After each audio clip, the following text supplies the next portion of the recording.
Welcome, everyone. Welcome, everyone, to the Elevate Review Panel, Individual and Creative Business. This is day 2. Our review panels started yesterday with both Individual and Creative Business day 1, as well as Thrive and Elevate for Nonprofits. Today, we're doing Individuals and Creative Businesses. My name is Jesus Pantel. I am the Cultural Funding Supervisor. We also have Rebecca Sanchez here. She is our outside equity facilitator, ensuring that both the panelists and city staff are keeping equity in mind as these applications are reviewed. The review panelists have reviewed and scored all of the applications prior to today. They will be discussing the applications. They may or may not change their scores depending on the feedback provided by their fellow panelists. We are not scoring on consensus, so the review panelists may have different takes, which is why we have them here. We're calling on their expertise as they are reviewing these applications. The meeting is being recorded. The recordings will go up probably after September 10th, which is our last panel day. They will be available on our website and on our YouTube channel.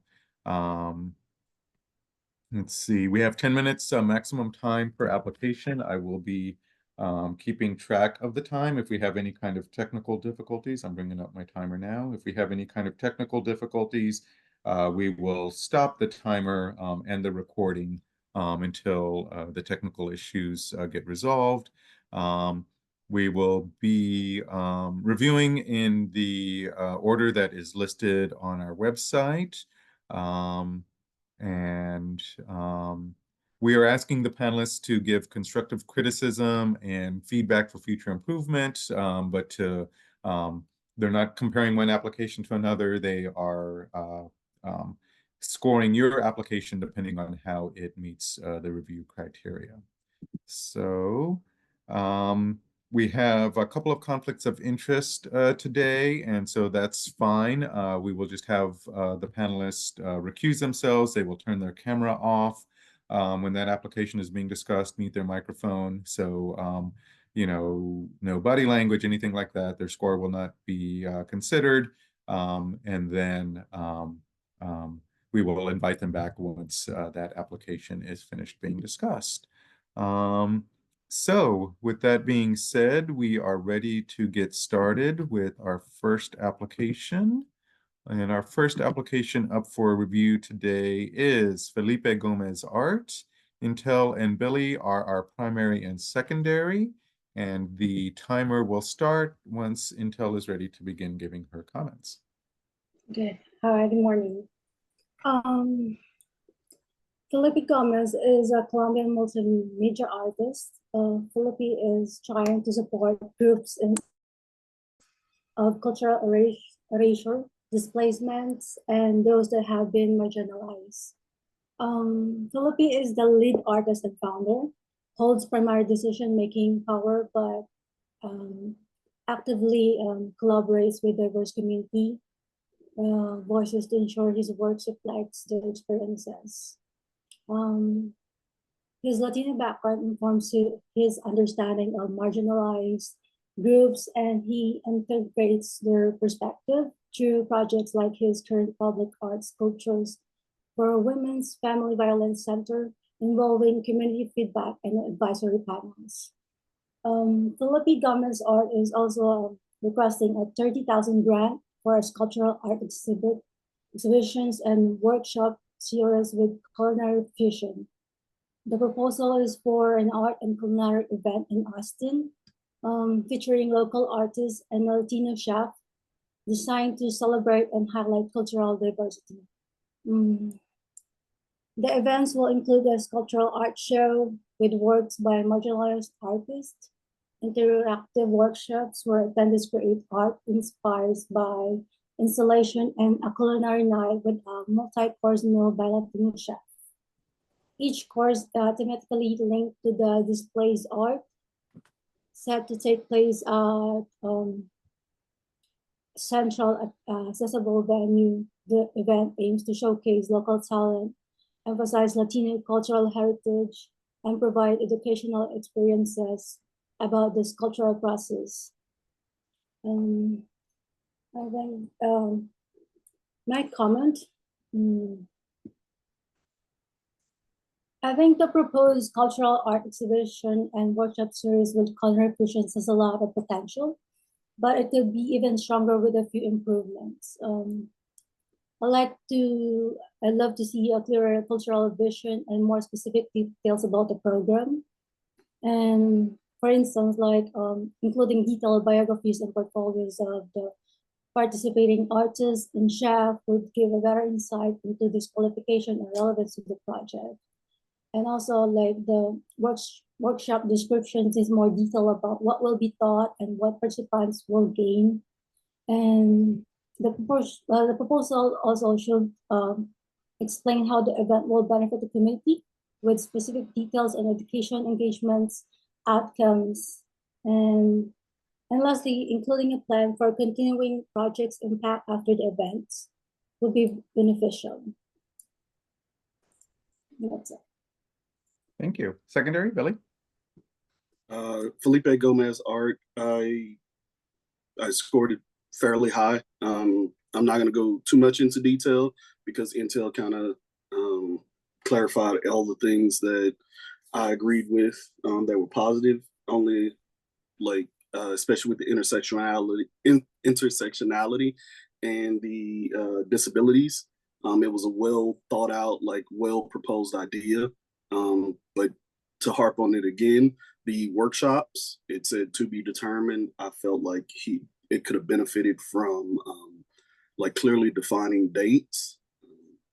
But I would say, yeah, it was. I agree with most of what Intel has already given, and those are the only things that I had issues with.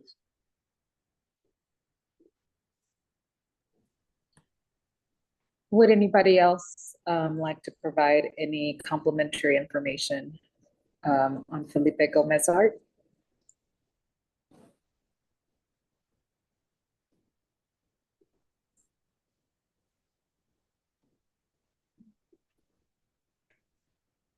Okay.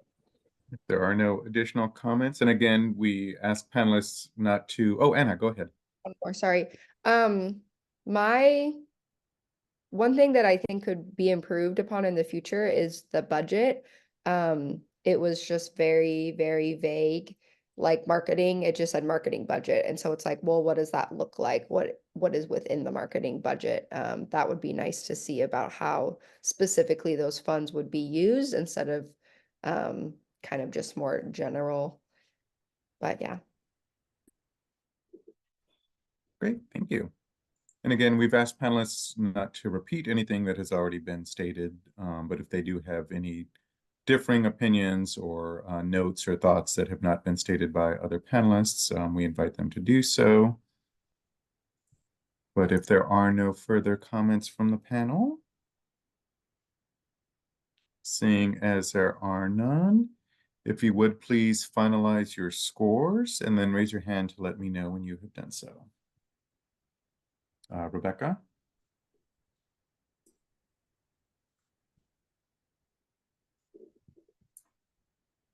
And while they're finalizing their scores, this does not count as part of the 10 minutes allotted per application. The timer has stopped since we've completed the review. We do ask that the panelists finalize their scores since they are not comparing one application to another. They're finalizing their scores. Billy, I see. Anna?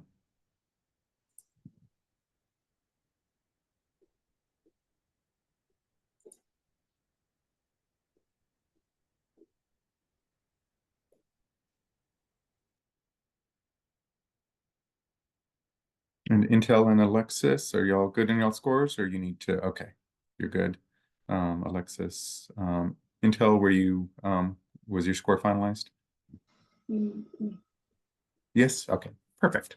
All right. We will move on to our next application then, and our next application up for review is Hot the Exhibit. Anna and Intel are our primary and secondary, and Anna, whenever you're ready to begin.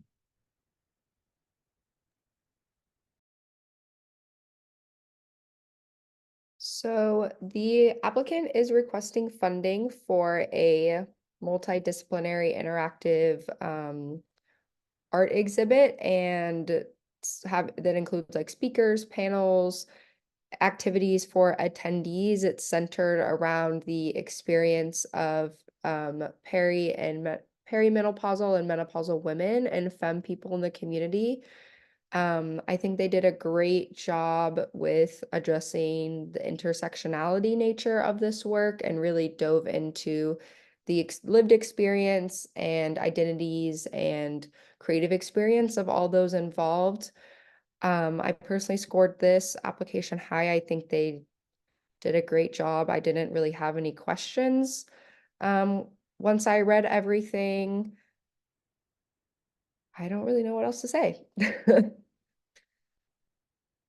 No, that's perfect. Thank you. Secondary intel? I think hot exhibit, the exhibit is a fantastic idea. Yeah, the addresses the important issue of perimenopause awareness. Overall, it looks like it will spark crucial conversation, enhance support, and build stronger community connections with this exhibition. Yeah. That's all. Thank you.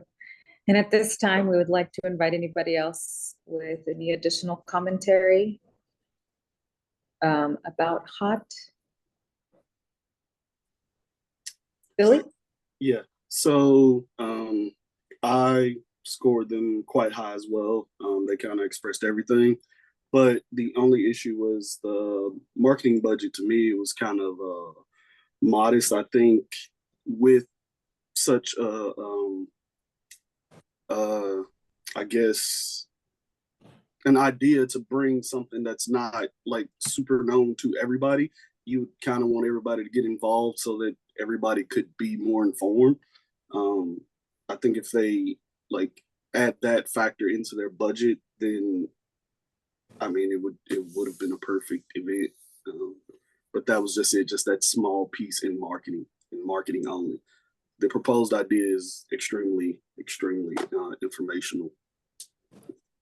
They did also say that they had some in-kind and self-funded parts of their marketing, yeah, which I think kind of helps and adds to that. But I agree, I think it's something that some people might not be aware of, and Yeah, because I wasn't aware of the impact here.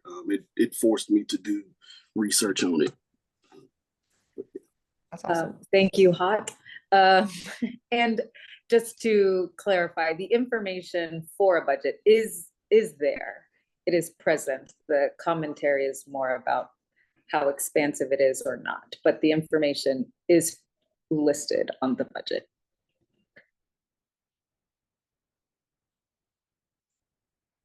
Okay, and if no one else, Jesus. Yeah, I was just going to ask. It looks like everybody's done. So whenever you're done finalizing your scores panel, if there are no additional comments, please finalize your scores and just raise your hand like that when you've done so. Billy, Anna, Alexis, Rebecca.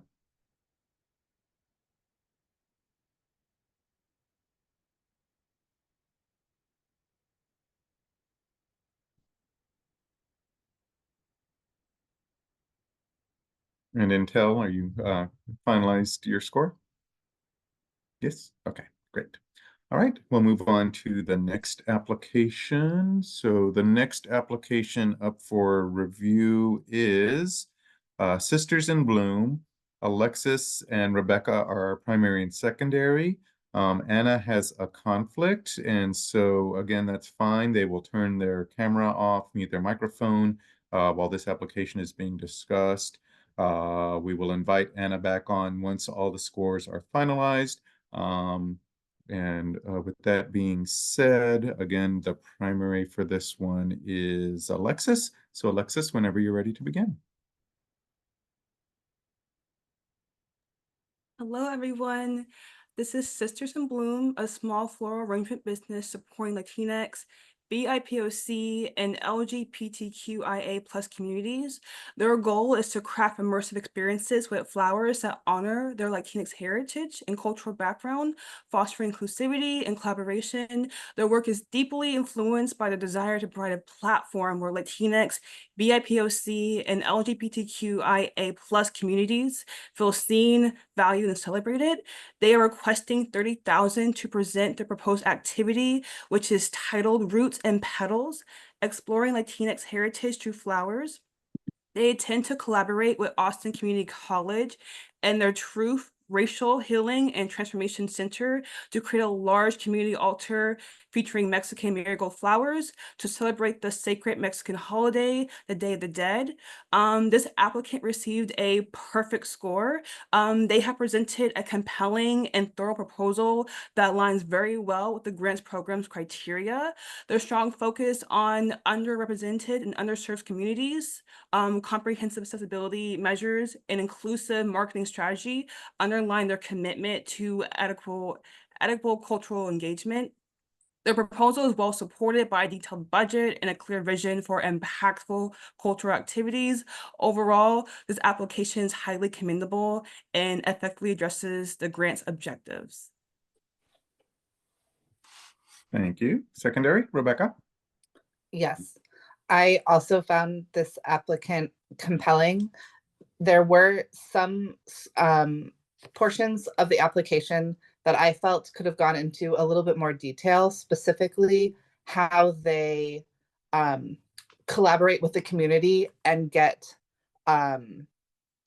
feedback from the community for impact and improvements, and sort of just having a little bit more of the community that they're trying to serve being involved in the whole project from start to finish. But on the whole, I felt that they were meeting the City of Austin's criteria for key constituencies and the broad scope of what they're trying to accomplish. All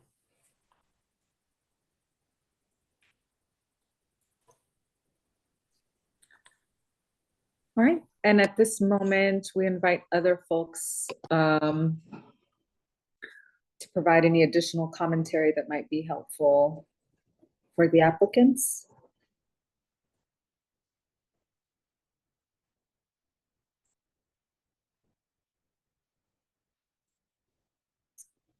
Rebecca? One more aspect that I felt they could improve upon for future is they did have thoughts about accessibility, both for the disabled community and also language, but I would have found it helpful if they had gone into a little bit more specifics of how they plan to use their trained volunteers and sort of go into a little bit more specifics for who they're really trying to make the space accessible for. Thank you for that contribution.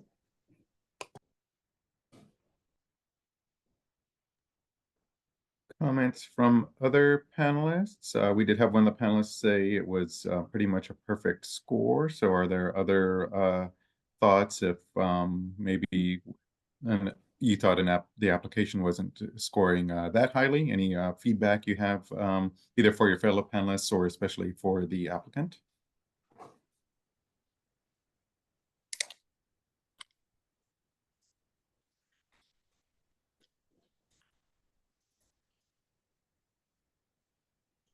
Seeing as there are none, there are no further comments.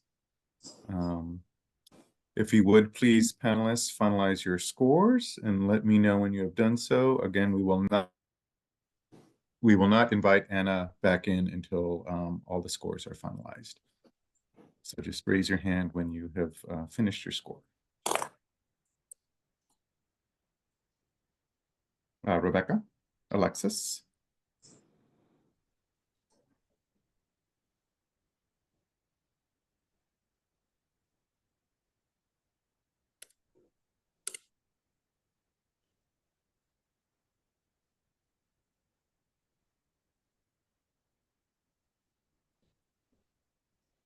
Until it looks like you're done with your score. Yes.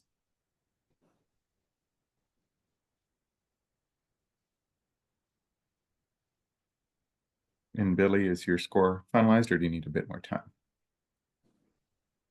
Bit more time? Okay.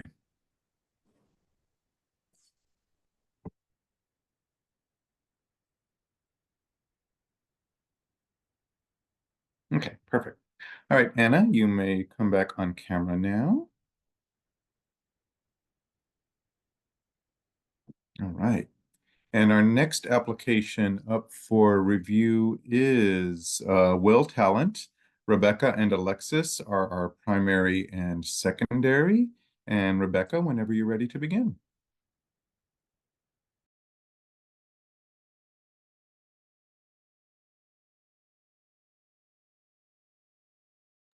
And you're muted, so the timer will start when you're unmuted and giving your comments. Take two. Okay. Will Talent is an artist who does large-scale art installations with light and uses immersive nature integrated elements in his installations. I found his project very compelling and interesting. However, I also found that there were not a lot of specifics, that he wasn't able to speak to identifying key constituencies in a way that I could easily identify and sort of track through the whole application. When speaking about intersectionality, I also found that the intersectionality of himself and his father was not clearly stated in what sort of lived experience they had, and without naming the other 2 to 3 artists that he was going to connect with, it was hard for me to score that highly. I did find that the budget was clearly laid out, and he had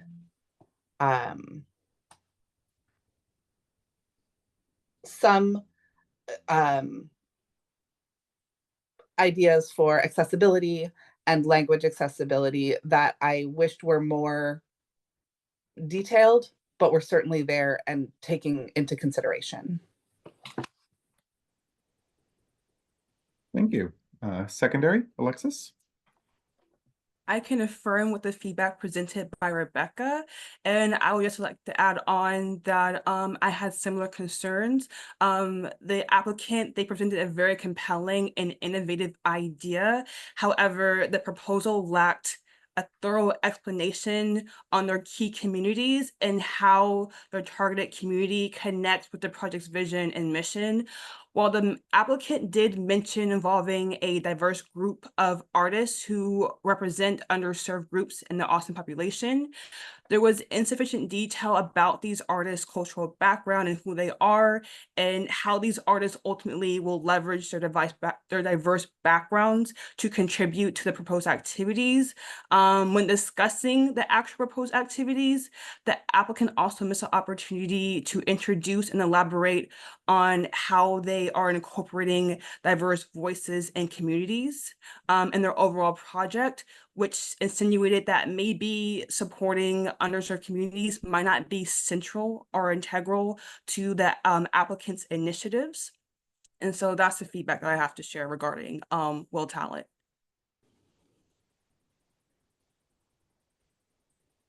Yeah, thank you. Thank you for that, Alexis.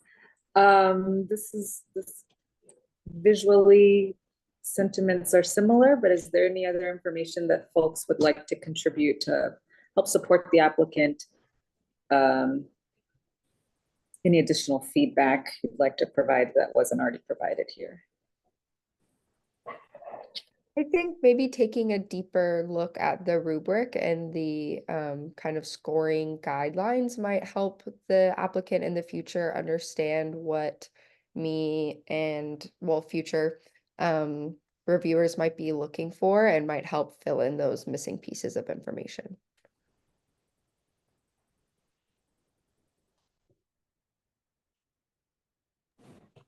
Yeah, thank you. That's very helpful.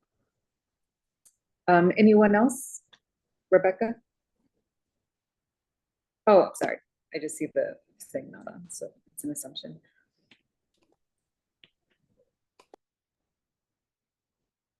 If there are no further comments, if you would please, panelists, finalize your scores and let me know when you've done so. Anna, Rebecca, Alexis, Billy.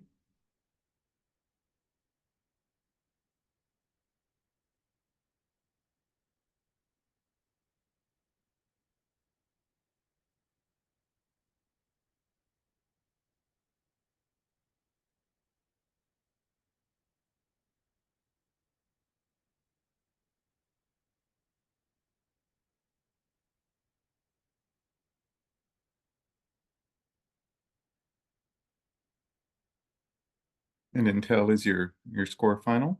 Or do you need more time? You're good? Okay. All right. Next application up for review is Austin Latin Dance Cultural Heritage Project. Billy and Rebecca are our primary and secondary. And Billy, whenever you're ready to begin. And if you need a moment to pull up the application, that's fine. The timer will not start until Billy starts giving his comments.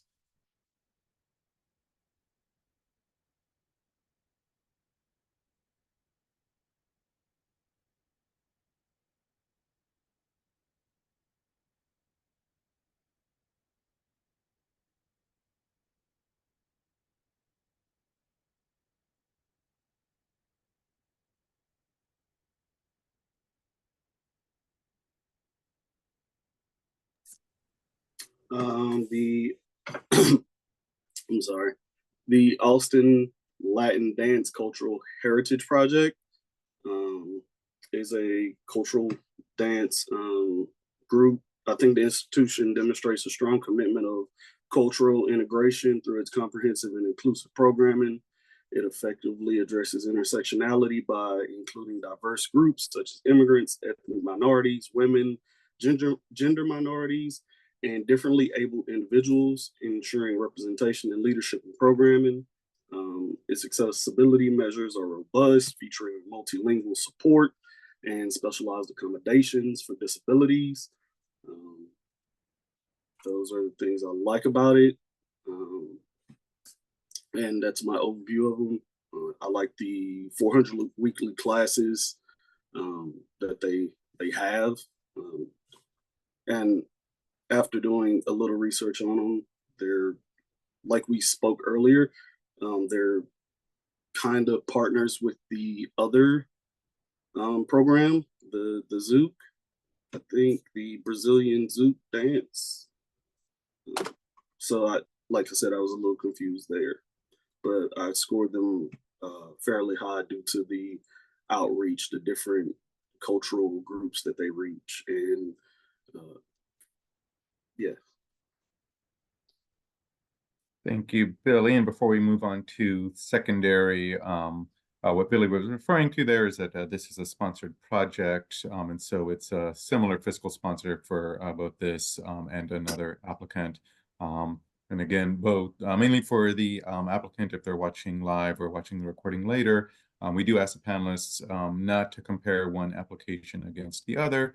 They are just scoring your application on how it best meets the review criteria. So thank you, Billy. Secondary, Rebecca? Yes, I agree with Billy's assessment. I had one question in their accessibility section, which was very extensive and very impressive, both in sort of their reach and also the way that they have described exactly how they're implementing this description. But one of the things that they talk about is their transportation assistance, and that the provider is the Capital Metro's Metro Access Program. To my knowledge and the little research that I did, individuals need to take it upon themselves to apply to meet the criteria to join the Metro Access Program. So it was unsure to me if that was sort of accessible to all, or and if there was some sort of programming that I wasn't aware of, or not. So that was just my only sort of question and hesitation in that one aspect of the application. But overall, I thought it was a commendable program in terms of scope and meeting the City of Austin's criteria really well.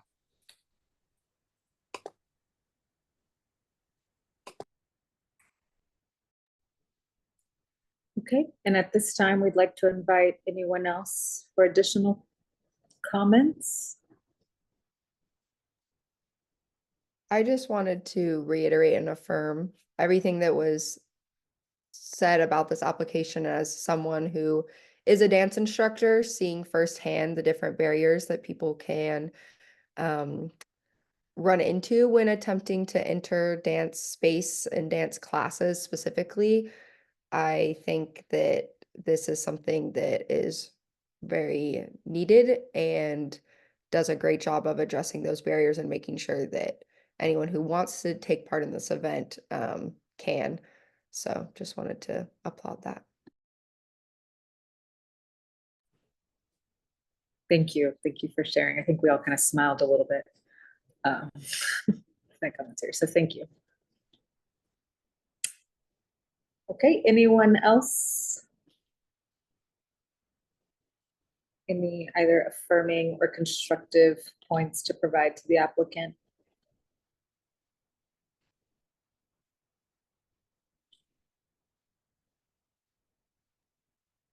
Okay. Seeing as there are no additional comments, anything that, a note that you have that has not been stated already? If there are no further comments, if you would please finalize your scores and let me know when you have done so. Rebecca, Anna, Billy, Alexis. And Intel, I saw you looking up at the camera. I don't know if that means yes, you're good? Okay. All right, so we're moving on to our next application then. Our next application up for review is Austin Brazilian Zouk and Lambada Cultural Heritage Project. Intel and Billy are our primary and secondary. And Intel, whenever you're ready to begin. The Austin Brazilian Zouk and Lambada Cultural Heritage Project uses dance to celebrate and preserve Brazilian culture while fostering social integration and personal growth.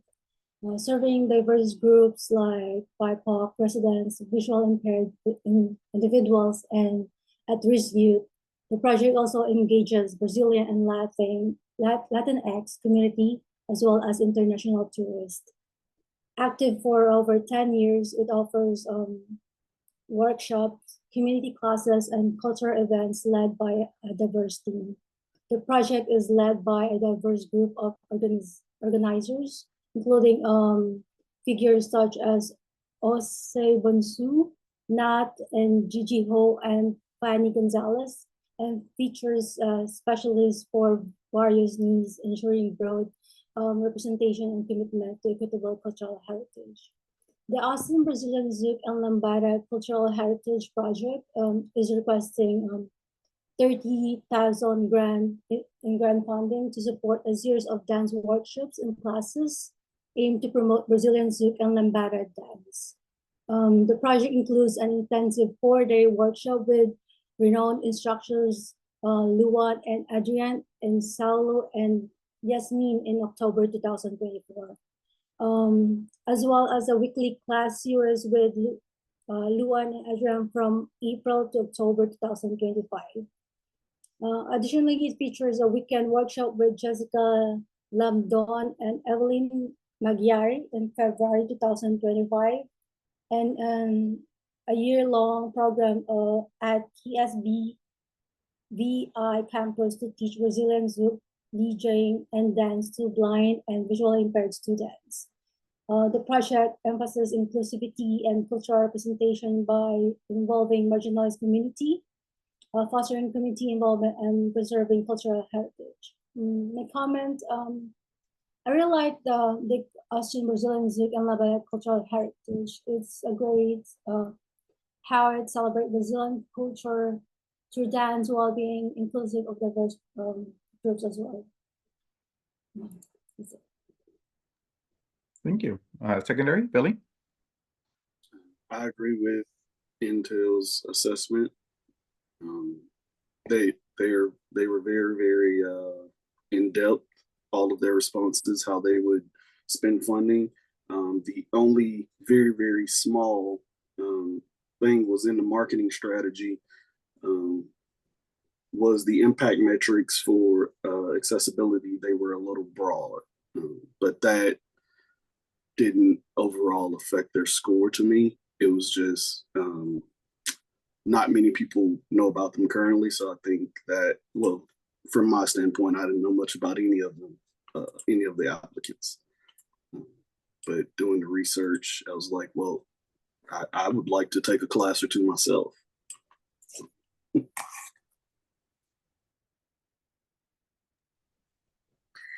Thank you. And at this moment, we'd like to invite other panelists. Maybe if you haven't spoken for a while and you'd like to contribute to this application, any critiques or affirmations in terms of this application? Rebecca? I agreed with Intel and Billy. I thought they really had a clear proposal. The one small thing that I would flag for this is also that accessibility with the Metro program, and my question about whether that was really accessible to all or to an application process. But that's just a question. And can you expand on that just a bit, Rebecca, in case the applicant did not see the previous application where you made Of that course. comment? So my understanding of the Capital Metro Assistance Program is that it's a program that individuals themselves have to apply for through the city and then are able to request transportation to certain events, but that I'm unaware of there being a way for nonprofits or businesses to partner with that program specifically. Maybe there is. I spent just a little bit of time researching and I didn't see that, but that was just my one little question mark to it. Thank you. So you would have liked to have seen more detail to make that more clear. Yes. For that particular response. Thank you. Comments from other panelists? Anna? I'm just gonna say what I said about the last one. As a dance instructor, projects and proposals like this just make my heart really happy. I also instruct kids. I don't know if I mentioned that before. So seeing spaces for specifically young people and children to get into dance just makes me really happy. So Great, thank you. Any other comments? Anything that hasn't been said that you have notes or would like to comment on?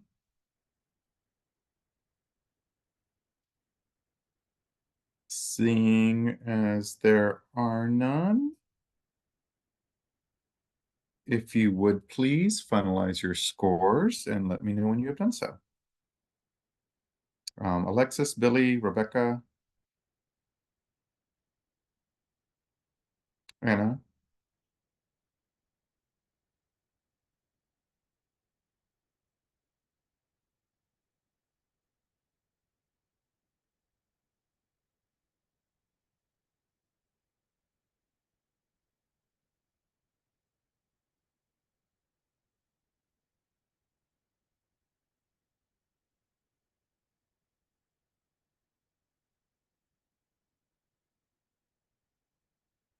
And Intel, it looks like you have finalized your score. Okay, great.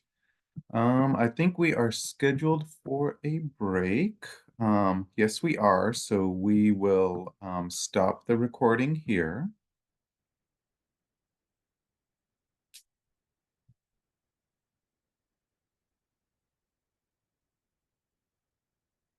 And we are back from break on our Elevate Individuals and Creative Businesses panel day 2.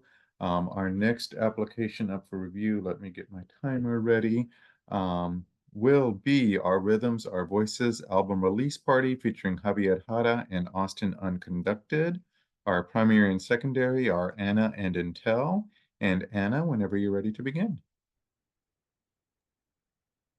Okay, so the proposed event that we are looking at an application for funding for is a album release party that will be occurring after a live performance. Like I think the day or two, like shortly after there's a live performance, there will be this release party. A few things that were kind of convoluted to me were that I think they're requesting funding to both record the live performance and host the release party.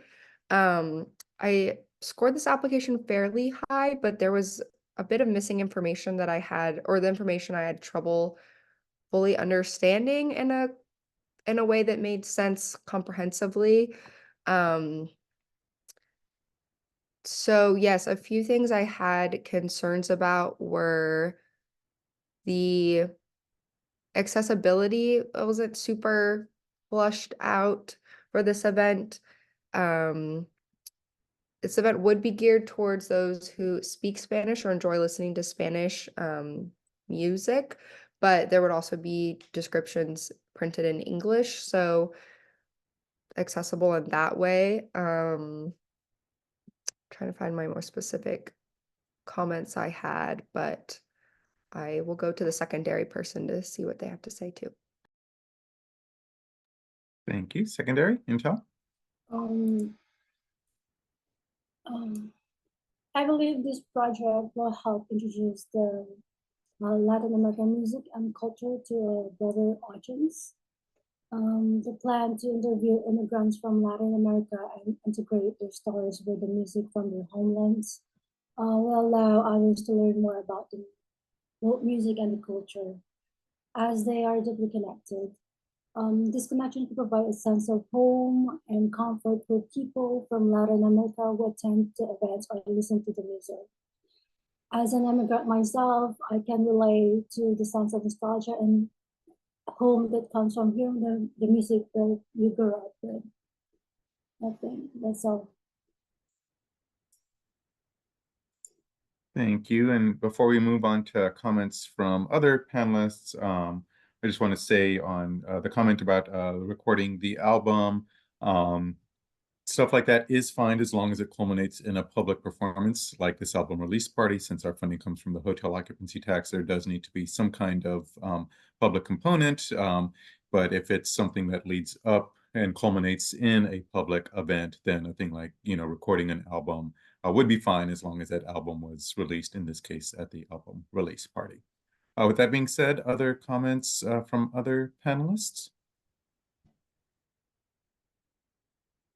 Rebecca, go ahead.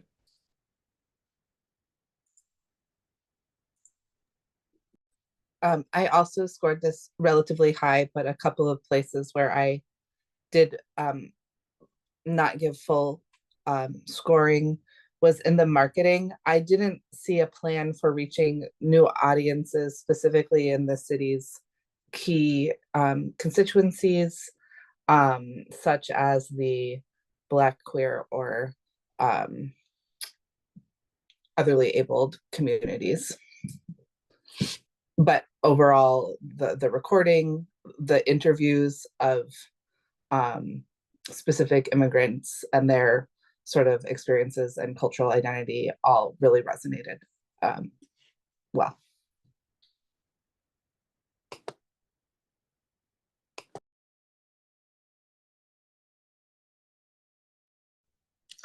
And anyone else, maybe if you scored on the lower end, if there's any constructive feedback we could give to the applicants.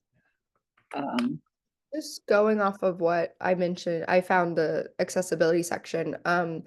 It was just very bare bones. It just says that there would be accessible parking as well as accessible entrances, and so that's not really going above the federally mandated ADA access requirement. And I think music is something that is easily accessible if those steps are put in place. So that's something that I think could be a bit more thought out in the future that could expand who this event who would be accessible to and appeal to as well.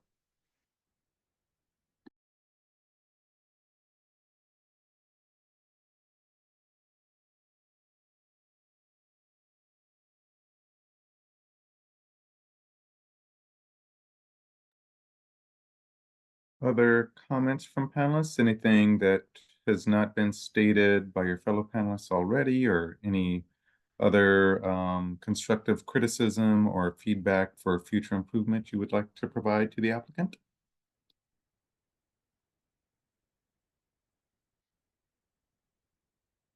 Seeing as there is none, if there are no further comments, panelists, please finalize your scores and let me know when you have done so.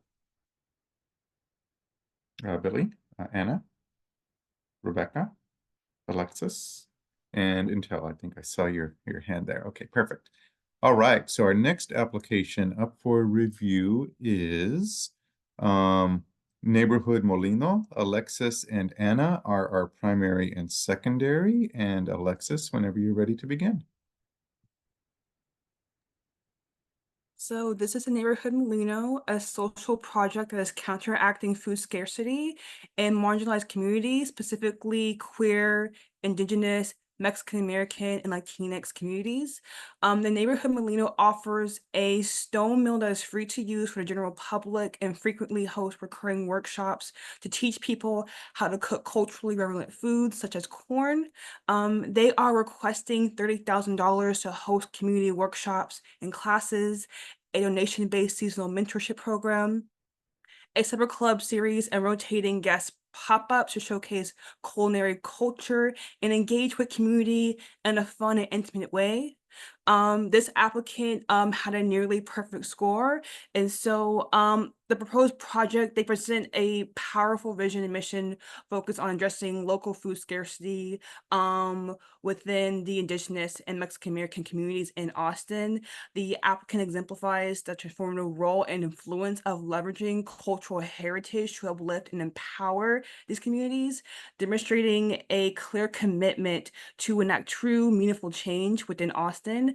Through initiatives like the Neighborhood Molino, a free-to-use meal, and workshops teaching traditional corn-based cooking, the PROS project not only addresses immediate food needs, but also fosters a cultural connection and education. This approach underscores the applicant's decision or dedication to enhancing access to nutritional and culturally significant foods while actively engaging and benefiting their community. With that being said, they did lose a few points in regarding to their specialized marketing efforts. So the applicant did provide a monetarily detailed description of their marketing efforts for the PROS activities. Their marketing strategy is comprehensive, targeting key communities, new audiences, and non-English speaking communities through multiple platforms.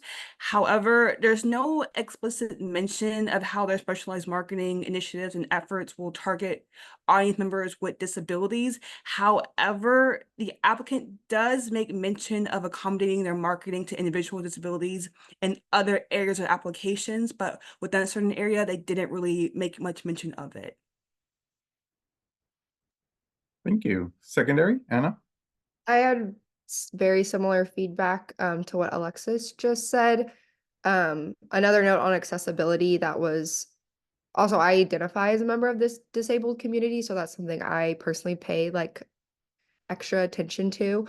That was also not exactly fleshed out in planning. Again, it was kind of just bare bones ADA requirements with some intention to expand accessibility. but not really plan like a concrete plan or like we will do this. It was more of like we want to do this. So that was something that was the only area that I felt unable to give full points for.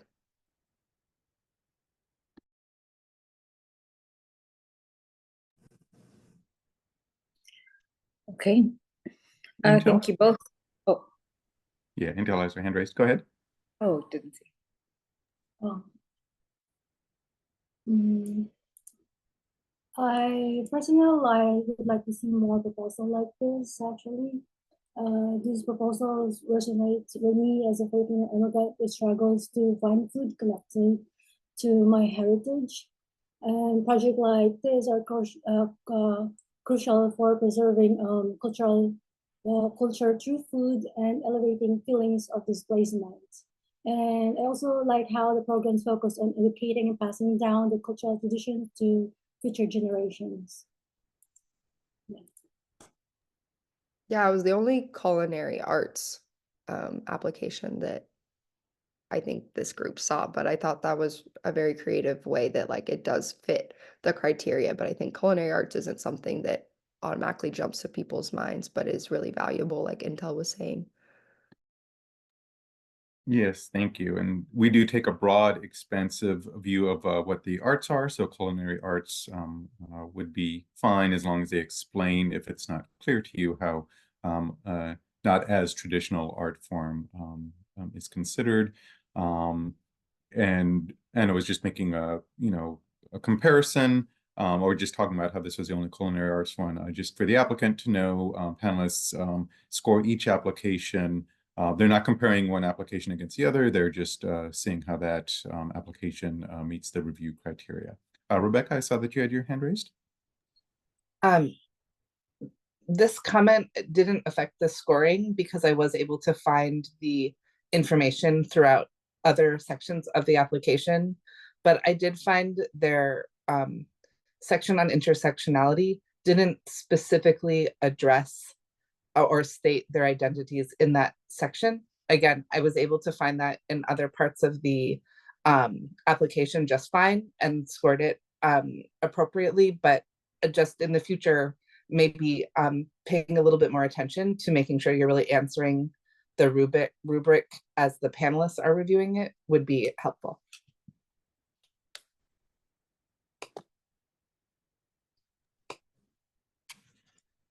Thank you. And if I believe I'm certain, but there's also information that panelists submit that you're not able to see, to where they might fill out some of that demographic information. So, I mean, again, reaffirming answering in response to the question might be more helpful because you're not able to see all of the components that they have submitted. So thank you for that. At this point, we invite anybody else. We heard the folks talk about how high of a score this one made. So if there's anyone who had a differing opinion or something constructive they would like to provide to this application, please do come forward. So I had one question. It was only about the location of neighborhood Molino, but I feel like it's more of a question, not like a criticism.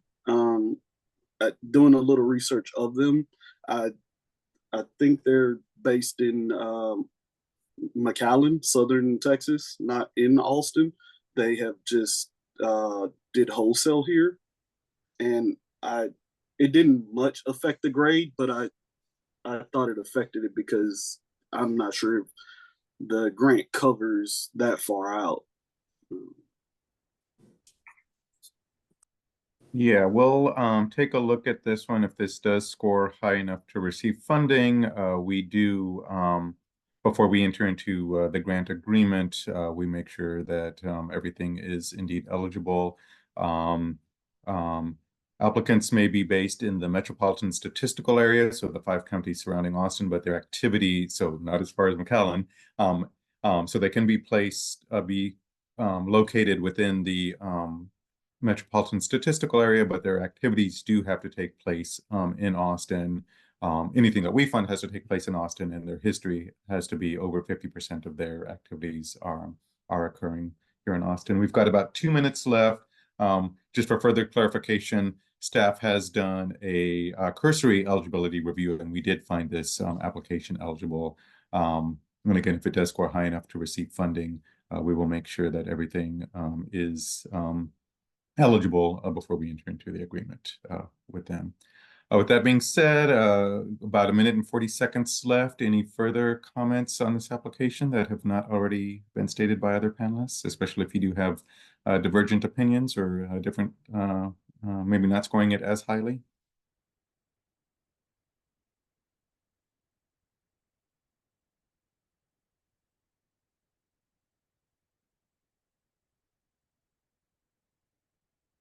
If there are no further comments, I know where you, oh no, I'm writing a note about the McAllen question mark while I'm doing this. So if there are no further comments, panel, if you would please finalize your scores and let me know when you've done so.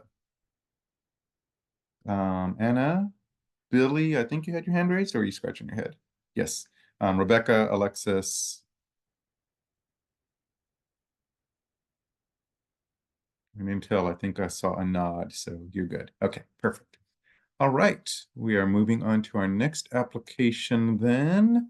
Our next application up for review is Sarita. Rebecca and Alexis are our primary and secondary. And again, staff has done a preliminary review. I don't remember this one, so I don't know if it's Sarita or Sarita, so that's why I'm pronouncing it that way. Rebecca and Alexis are primary and secondary, and Rebecca, whenever you're ready to begin.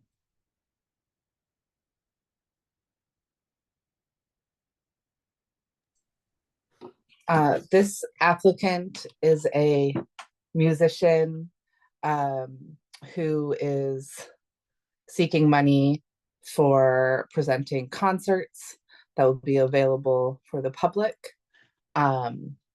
She centers her mission and music on Latina communities and supporting the LGBTQIA+ experiences. While she did state that very clearly throughout the application, I found it hard to see other support for how she's connecting and engaging with the both the Latina community, although she is stated as having lived experience of that, and the LGBTQIA+ community as well. Her history of service read that she was proposing projects that are broadly sort of focused to everyone. And so again, I found it hard to see where she was really focusing on her stated key constituencies. I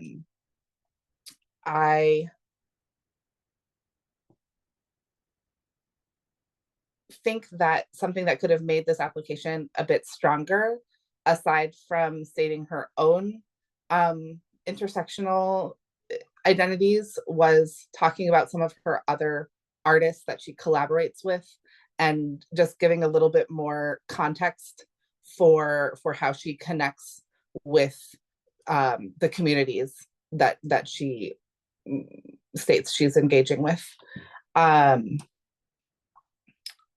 I also found that there was really no stated plan to provide accommodations beyond federally mandated requirements. And while her music is in Spanish predominantly, and she did have some language about language accessibility, there was no clear plan for how that would be engaged with, and how, other than that, her songs were in Spanish, sort of what sort of promotion specified a little bit more clearly for future. So I think the concerts and her music examples were very engaging, and I would love to go to one of her concerts, but I just lacked a little bit of the specificity to give it a high ranking score in my rubric. Thank you. Secondary, Alexis?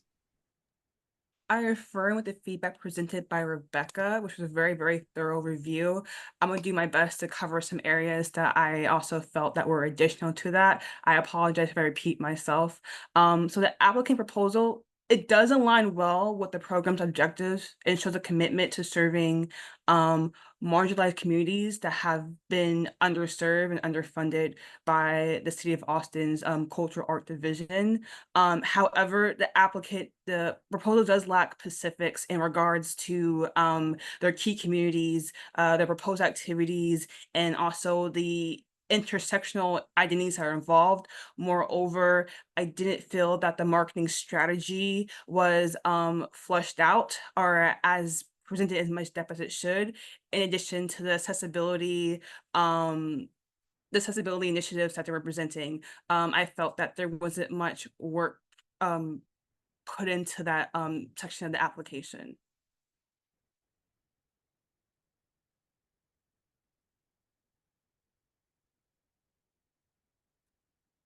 Thank you. Comments from other panelists?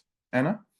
I found similar to what Alexis was saying about marketing, but also it seems like the budget didn't fully align with the answers in the rest of the application. I saw like line items, for example, accessibility services. There was quite a bit of money set aside for that, but that's not talked about in the accessibility section of the application. So that was kind of losing me a little bit in terms of what the plans for the funds are, and like if it's in the budget, I was a bit confused as to why it wasn't in the other section. So maybe an idea for an area of growth would be just making sure it's matched there. For example, with the accessibility, if all of that was in the other section, I think that would add a lot more context and information to those who are reviewing it. So just kind of making sure those things align, because I'm kind of seeing a little bit of a broken thread there. Yes, thank you for that connection for folks. Anyone else?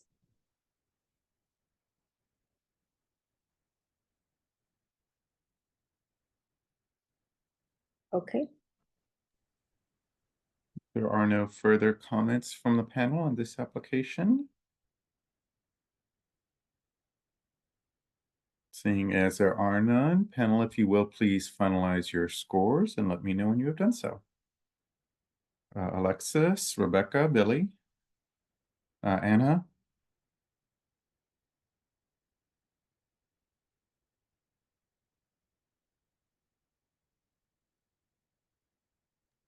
Actually, I need another minute real quick.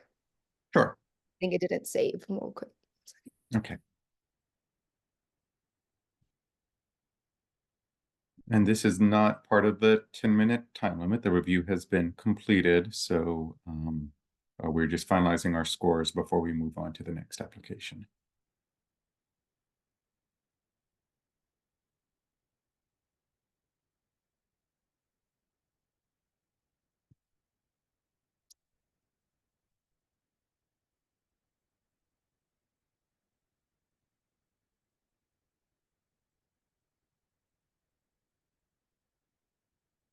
We are finalizing our scores. It looks like someone just joined us. So we have just completed the review of Sarita, and panelists are finalizing their scores before we move on to the next application.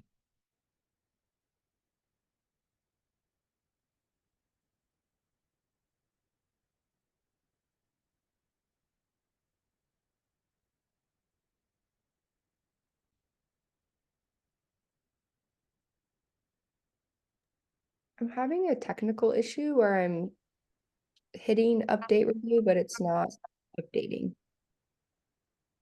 Okay. Is anybody else having an issue like that?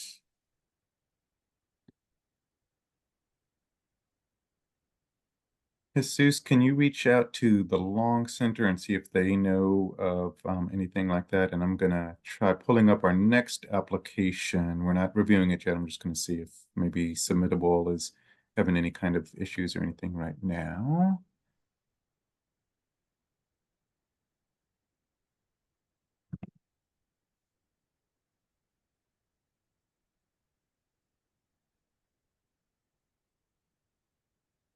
It took a little bit of time to load, but it loaded for me. I'm not doing scores. So, Anna, if you can make a note of what your final score is. And so this was for Sarita. Let me write a note so we can either at lunchtime or at the end of the day. Um,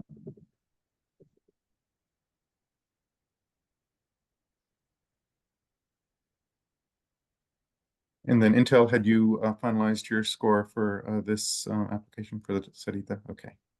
All right. So we've got a few more before we break for lunch, so hopefully we can get that remedied. Y'all should still be able to access the applications in Submittable. It's just if you do have to change your scores, or if you want to change your scores and it's not saving, just be sure you write those down and we can remedy that at the end of the day if it doesn't get fixed before then. So with that being said, we will move on to the next application. So next application up for review is Area 512. Billy and Rebecca are our primary and secondary. And Billy, whenever you're ready to begin.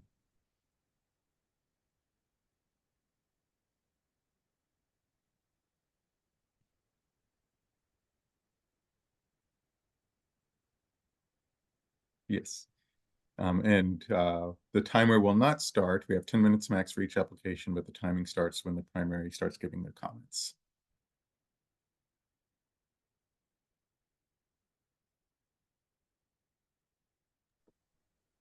So Area 512 is I think it's like I guess an event planner and they provide resources for aspiring music artists. Based on the information providable, I think they're diverse in their marketing outreach, and their budget includes allocations for extensive marketing, including social media ads and traditional media, which can effectively reach a broad audience. Their decision making is mainly focused on Richard Santerio Alford Jr., which is the owner, which is, I think he also owns Bad Boy Record LLC. All the decision making goes through him.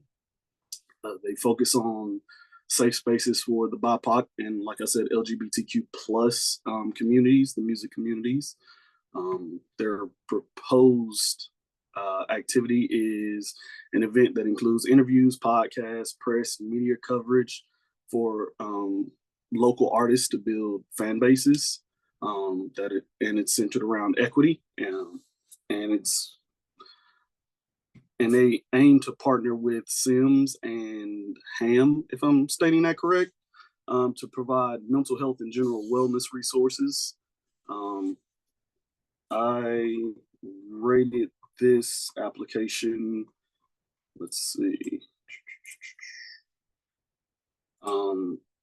like above average. Some of the key points that I think they could improve is the incomplete budget. They were missing categories like the fiscal sponsor fees and capacity for building expenses. There was lack of specifics, the breakdowns of each expense category, such as like how each individual artist will be covered and what like resources will be distributed to them. But overall, I think the potential with his focus on diverse outreach and investment in key areas, it's a feasible project. Thank you. Secondary? That's me, I think. Okay. Mm-hmm. I agree with a lot of what Billy said. I found the the vision for the application to be in line with the City of Austin's criteria, and the focus on promoting and supporting minority or disenfranchised groups. The key focus. I did find the proposal general in a lot of the areas. So I would have liked to see a little bit more emphasis on how many artists your project is going to support, you know, the names of the podcasts that they're going to get to be on, just a little bit more specifics to have a greater understanding of exactly what the event and projects will look like. And I think that that was my basic overall note, is that more specifics would have allowed me to score higher on many of the sections, but it did get a above average score with the proposal and the mission, which I think is on point. Thank you. And at this moment, we'd like to invite others to provide any feedback that could be constructive for this application.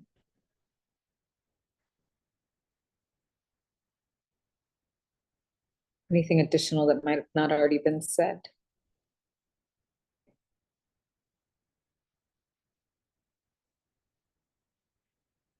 I think hopefully I'm not repeating what other people already said, but I think just to take some of the answers one step further, there's like great intention there and broad language, but again, just maybe taking it one step further with specificity.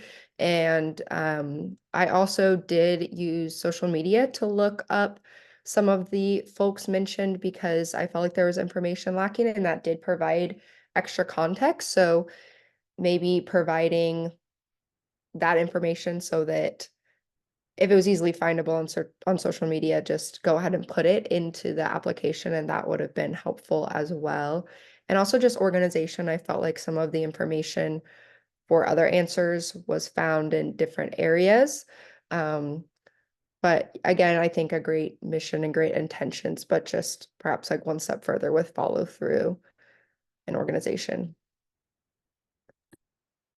Thank you. And just for clarification for the applicant, we have advised the panelists that to give constructive criticism and feedback for future improvement, and that if they do find the information for a certain question in response to a different question, that it's fine to use that. So that did help, it sounds like, bolster the score, but just, you know, for improvement in the future, the feedback that Anna gave sounds like it's on point. Other additional comments? We've also asked the panelists not to repeat anything that has already been said, but any comments or notes that you have that has not already been stated by the other panelists?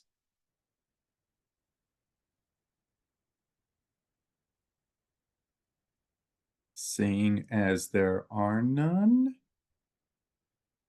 if you would please finalize your scores and let me know when you have done so. Anna was able to save their score on the previous application, so submittable does look like it's working again. Alexis and Billy, I see that y'all have done y'all scores. Anna, Rebecca.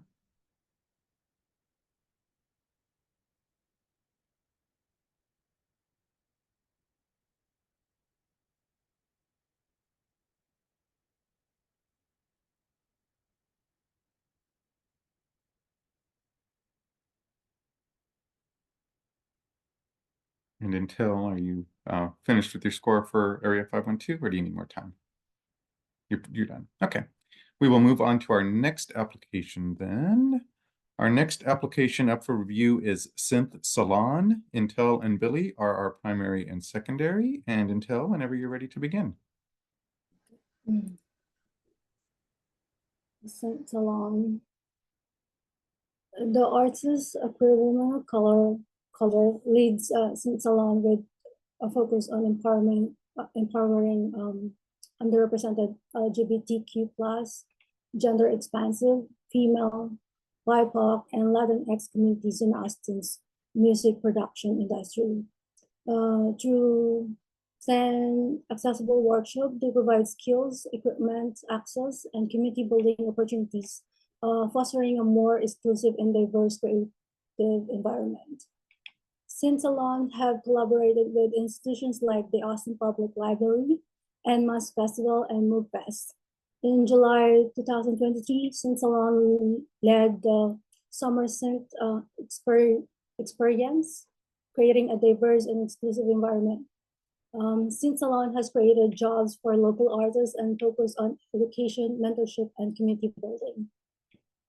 St. Salon is requesting 30,000 in grant funds for their proposal, which includes 10 music production workshops designed to demystify electronic music technology and synthesizers. These workshops scheduled throughout the year at various locations will cater specifically to LGBTQ plus, gender expansive, female, BIPOC, and Latinx communities, and will be open to both local residents and tourists. Some workshops will be offered free or on a sliding scale to ensure accessibility. The curriculum will cover sound synthesis and with hardware and software instruments, including drum machine programming, sensing electronic devices, sequencing melodies, and DJing fundamentals. The program will also feature salon workshops for open exploration and networking, with guest artists contributing to the learning experience. I gave St. Salon a high score due to their commitment to making electronic music technology accessible, particularly for marginalized and other underrepresented communities. Their workshops and resources provide these groups with viable opportunities to engage with a practice electronic music, with the goal of inspiring and enabling wider audience to experience and explore this craft. Yeah. Thank you. Excuse me, secondary, Billy? I gave them a fairly high score as well. I don't think Intel missed any of the things that I praised them for. The only concern I had was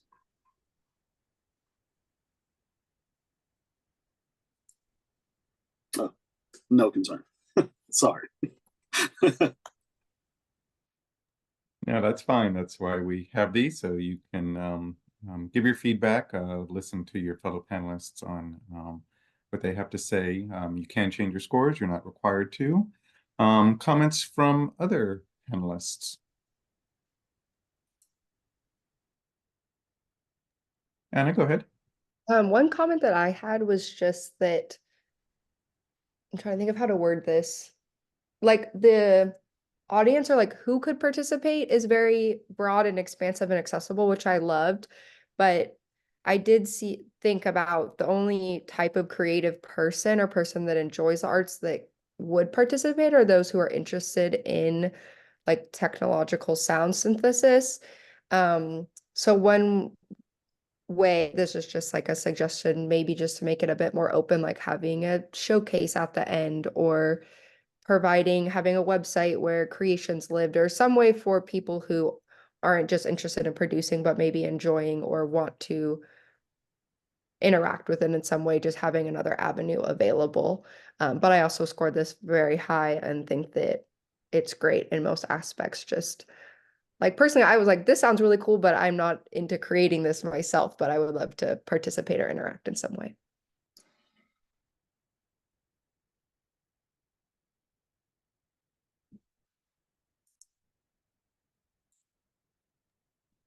Thank you. Comments from other panelists? Seeing as there are none, if you would please finalize your scores and let me know when you have done so. Rebecca, Alexis, Billy, Anna.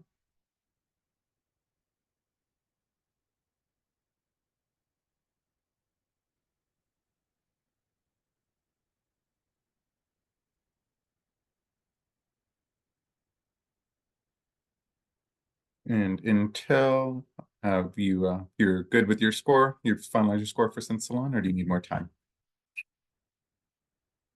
You're good? Okay. We will move on to our next application then. Our next application up for review is Area.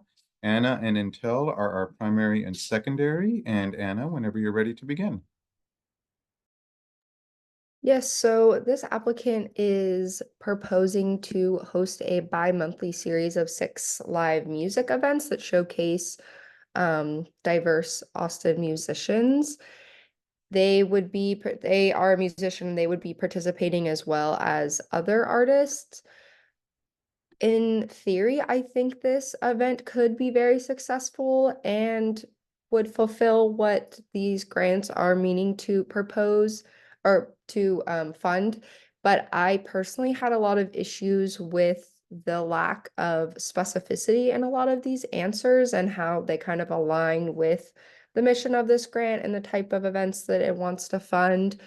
For example, under the key constituencies area, I wrote the applicant says they plan to highlight women, queer, and person of color artists, but it does not provide any further details, such as maybe a list of potential artists or documentation that supports this intention. So kind of that side of being accountable and really detailed planning I found was a bit lacking. Again, that was just sort of a thread that I found of great intentions and ideas, but just kind of lack of details and flushing out these ideas that are giving the information that we need to score these answers. I think maybe some of the questions were perhaps misunderstood when the applicant went to answer them. Maybe they were a bit confused about what the question was asking, because I felt like there was a little bit of disconnect of reading the question and then the answer there, and kind of had to piece some things together. I'd be interested in other panelists if you had a different interpretation or maybe saw something that I missed, because again, I think this is a great idea. But I just couldn't find the information that I needed to give this application a higher score. Thank you. Secondary, Intel. I think the proposal for Aria House has potential, but there are a few areas that needs more work. It will be helpful to include more information about the 2 to 3 local and regional artists performing at each event, such as their names and backgrounds, to make the lineup more credible. While I appreciate that the proposal mentioned supporting diverse community, it feels like this was more of an afterthought rather than the main focus. And in regards to accessibility and language accessibility, the proposal applicant put NA in both sections. I think since they are planning an event, it will be helpful to include details as to how to accommodate people with disabilities and language barriers.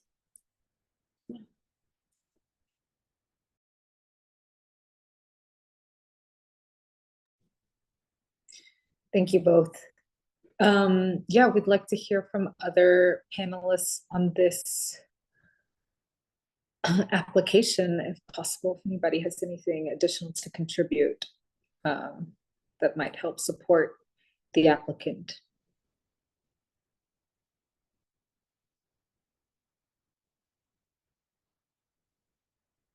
Rebecca? I hope this isn't just a complete rehash of what Anna and Intel have said, but I also found the proposed event sounds very interesting and I think could have great impact, but the detail and specificity was just lacking in order for me to score it high. I do think that being able to list either artists that you have worked with in the past or artists that you are planning to or hoping to work with in the future, and being able to give us specifics about those artists would have greatly impacted the application.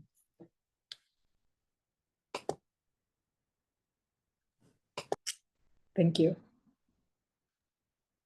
Just one more note too, accessibility was also something that was, I think Intel talked about language accessibility, but also accessibility for disabled folks was also missing both in the budget and in the answers themselves.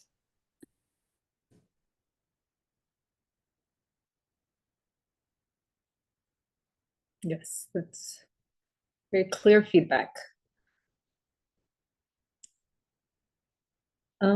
Okay. If there are no other lingering thoughts to present. Seeing as there are none, if you would please, panelists, finalize your scores and let me know when you have done so. Rebecca, Billy, Anna, Alexis.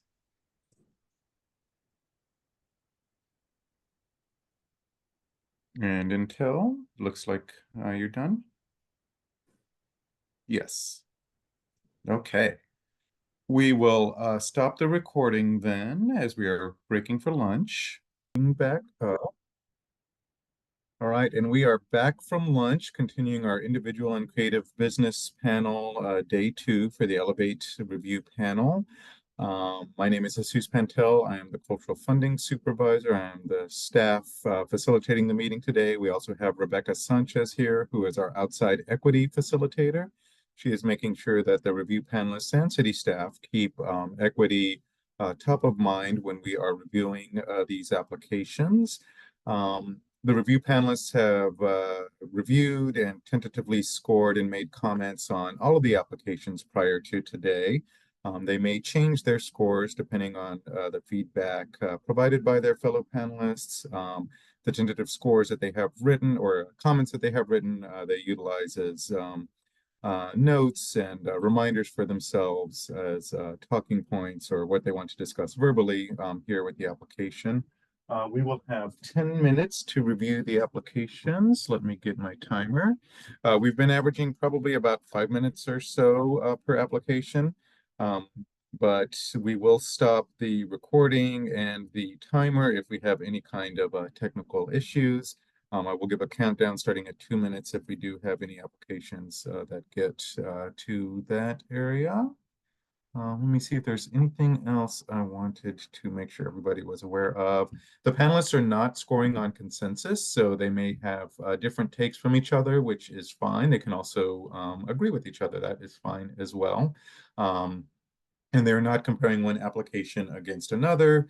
The comments they are providing are based on the research they have done prior to this and how each application meets the review criteria. They're not comparing one application to another.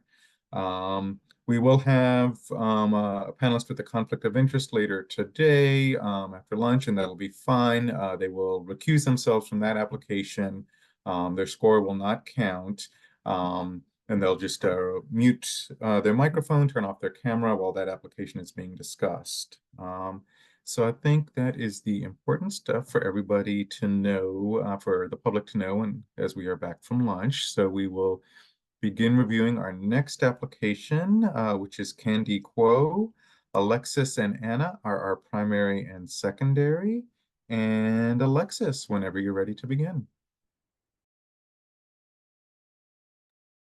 So this is Candy Quo, a visual artist and muralist based in Austin. They are requesting $30,000 to transform a newly acquired gallery space into a zero commission-based art gallery to support emerging artists needing low-cost space to showcase their work. The applicant is specifically looking to utilize the grant to supplement the expenses related to curating public art shows and installations. Overall, the applicant score was not quite up to the average standard.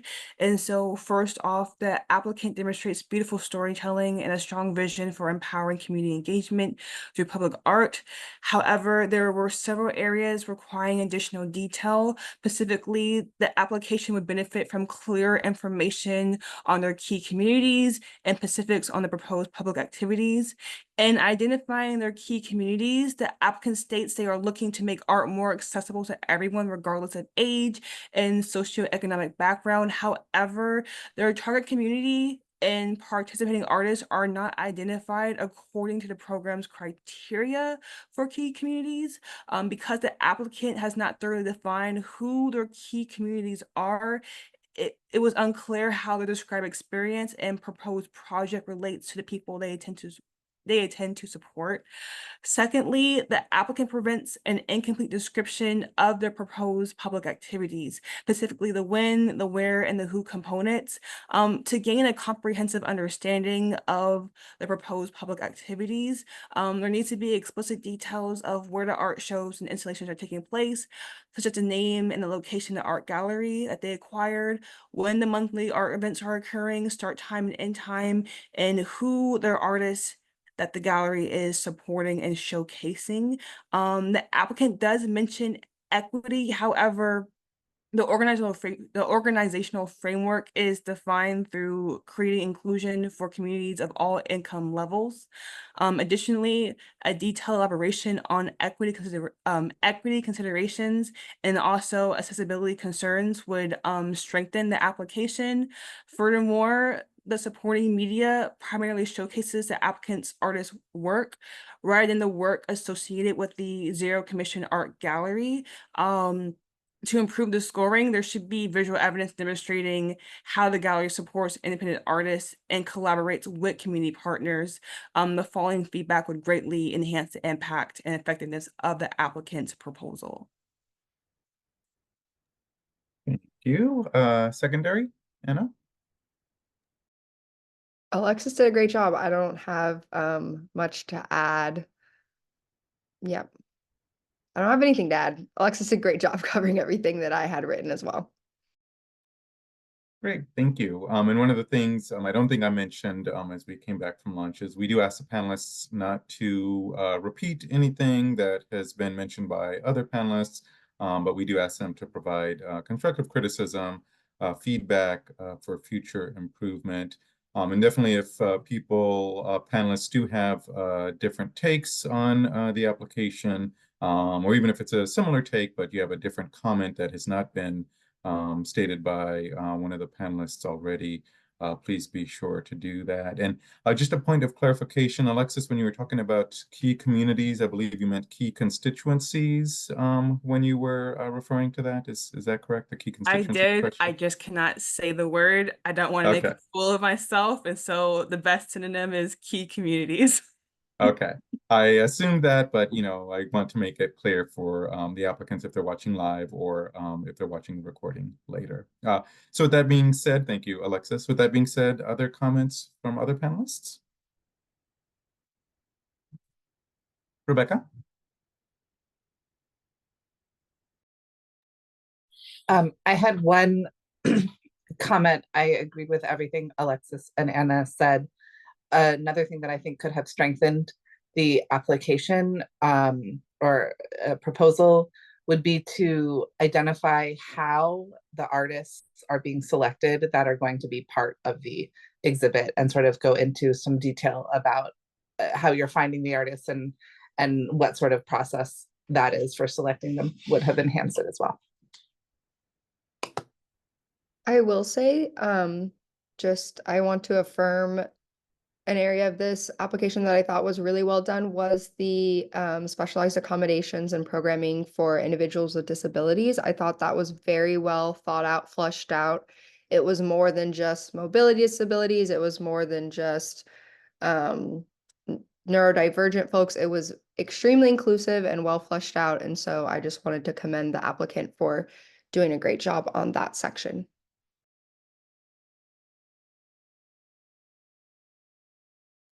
Intel, go ahead.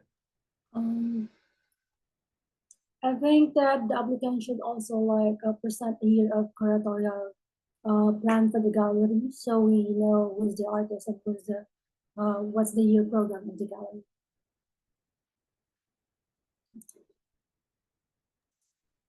Thank you. Other comments from other panelists?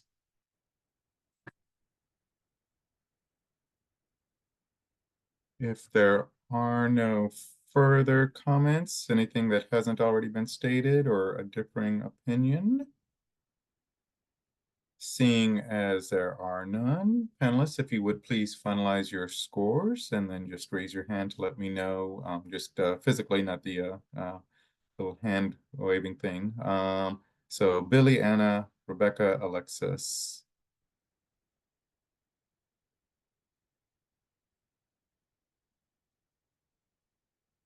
And Intel, looks like you're completed with your score. Okay, perfect. All right, so we will move on to the next application then, which is Experimental Response Cinema. Rebecca and Alexis are our primary and secondary. And Rebecca, whenever you're ready to begin.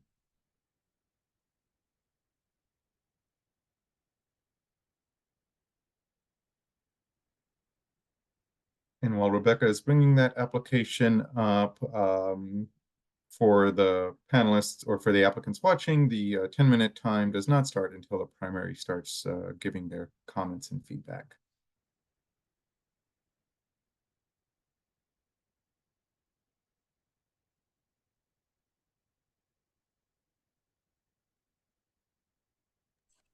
Thank you.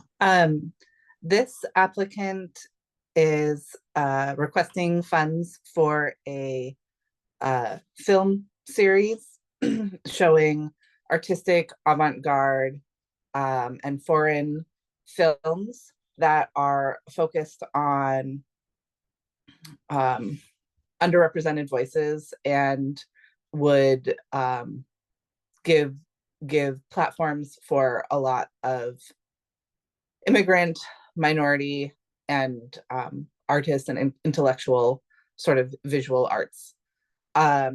I found the project compelling. I thought they spoke to their intersectional identities. But I think the key constituencies of students and Austin intellectuals and immigrants are all sort of minority and underrepresented, but maybe are not the prioritized key constituencies of the City of Austin proposal. So they didn't get the top score from me, but still scored quite high in those areas. I also felt that some of their accessibility responses, they're clearly trying to engage with their community that is already there and seek guidance on what they can do to make accessibility better, but didn't show sort of proactive new ways that they're going to be engaging with accessibility.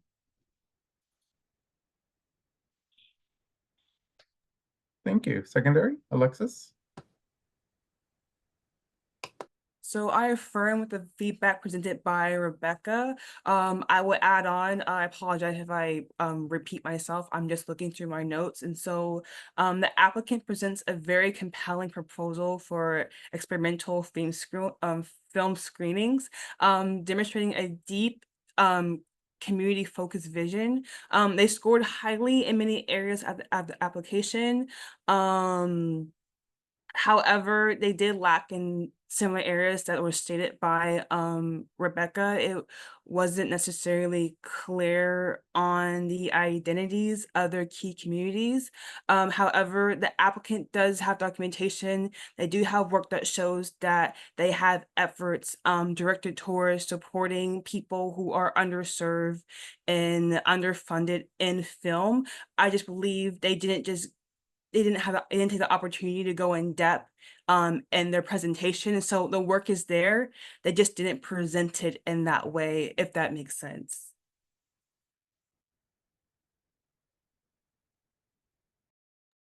Thank you. And I see head nods from the other panelists, so I think that did make sense.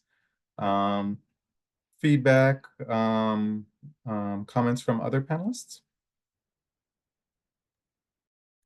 Just adding on, marketing was also something that I think could have been a bit more detailed, again, with kind of echoing what some other people said about accessibility kind of being thought of, but maybe it's kind of as requested basis, which can be a barrier for folks with disabilities of not knowing what's available or not knowing who to ask for those accessibilities. And then also that wasn't part of the marketing plan of how to reach folks who don't speak English, and also how to reach disabled folks in and around Austin. So just another note.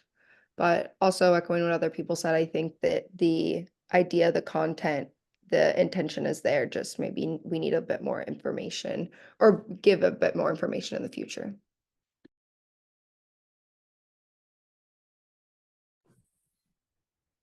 Thank you for that. We invite anyone else who might have additional commentary for this project and proposal.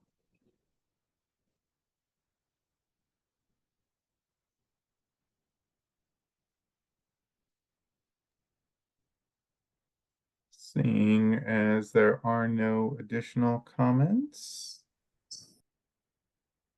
if you would, panelists, please finalize your scores and let me know when you have done so. Alexis, Anna, Billy, Rebecca, and Intel. Thank you. Moving on to our next application. That is Why Am I Like This? Billy and Rebecca are our primary and secondary. And Billy, whenever you are ready to begin.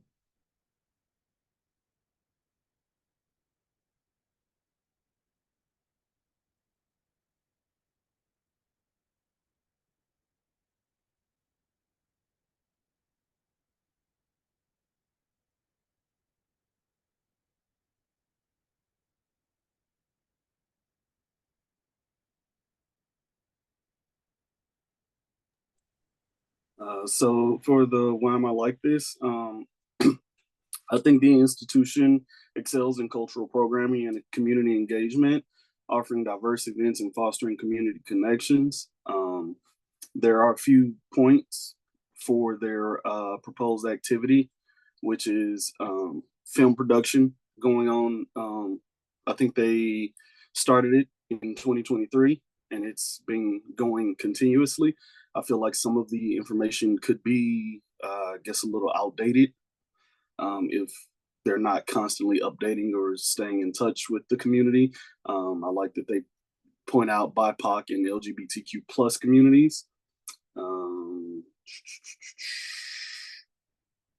Yeah, I think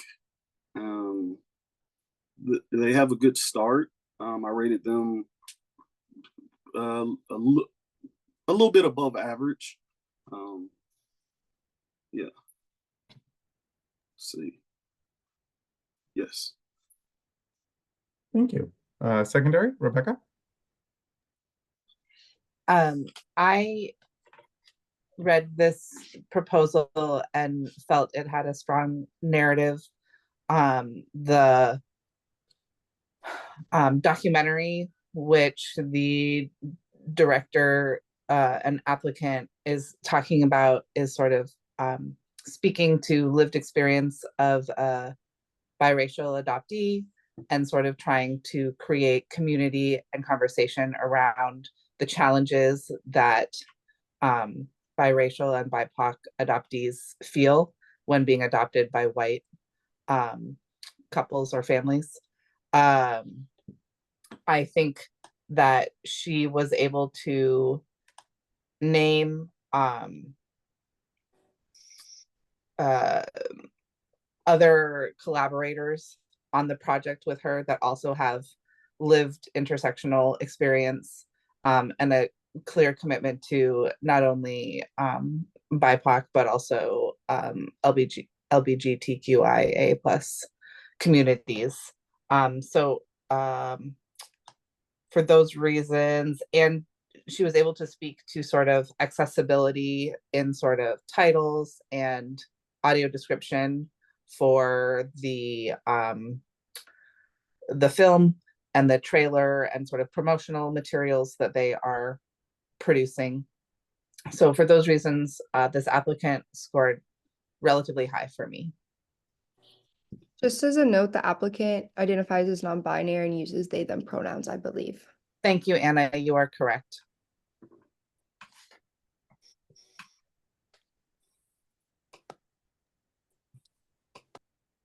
Yes, thank you. We invite other panelists who have any additional commentary to please, we invite you to speak on that commentary on this proposal.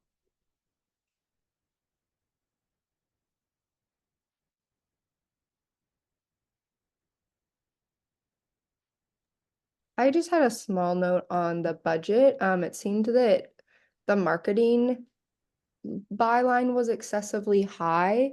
That there was about $7,000, over $7,000 going towards just a social media coordinator, and that didn't really cover all of the marketing efforts that were outlined in the marketing typed out written answer. So just a little bit of a disconnect there that I was curious about. But the budget did fulfill all of the requirements placed. That was just something I noticed. And also with marketing, it seemed like there wasn't an intentional effort to reach out to tourists. But they do talk a lot about social media. And of course, social media hopefully will reach more than just the people who live in Austin. And they also mentioned collaborating with people outside of Austin. So those who are involved, marketing towards their audience will also hopefully reach that population. But just something I noted. Thank you for that. A couple of clarifications. Looking at the budget, staff has not looked at these in detail, but I just looked. It does say social media or coordinator and a flat $7,500. So I think Anna's comment about maybe providing more detail in there about what exactly they are covering would help with that part. And then as far as reaching out to tourists, if the application does score high enough to receive funding, we do require all of our applicants to post their activities to Visit Austin, which is a website through the Austin Convention and Visitors Bureau. So it is a contractual requirement, and that is a way, in addition to whatever other marketing efforts they might be doing, that they reach out to tourists. So just wanted to provide a little bit of context on that. With that being said, I'll open it up if other panelists have additional comments.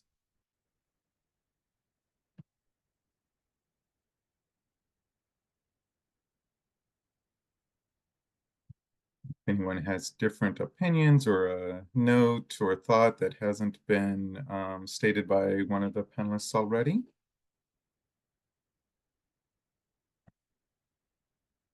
And again, we're asking panelists not to repeat anything that has been previously stated. So if everybody is in agreement with what has been stated, doesn't have any different thoughts, if you would please finalize your scores and let me know when you have done so. Anna, Rebecca, Billy, Alexis, and Intel. Alrighty, thank you. Moving on to our next application. It is Whole Tribe Rising. Intel and Billy are our primary and secondary. And Intel, whenever you are ready to begin. Okay. Whole Tribe Rising started in Philadelphia, offering a safe space for marginalized Black and Hispanic artists to express themselves and learn about fair music distribution. In 2021, Whole Tribe Rising expanded to Austin, creating events like a South by Southwest showcase and a Cinco de Mayo concert. Whole Tribe Rising is seeking a 30,000 grant to launch a series of multisensory art and music events across various community space in Austin over the next year, beginning on October 26, 2024 at Factory on 5th in East Austin.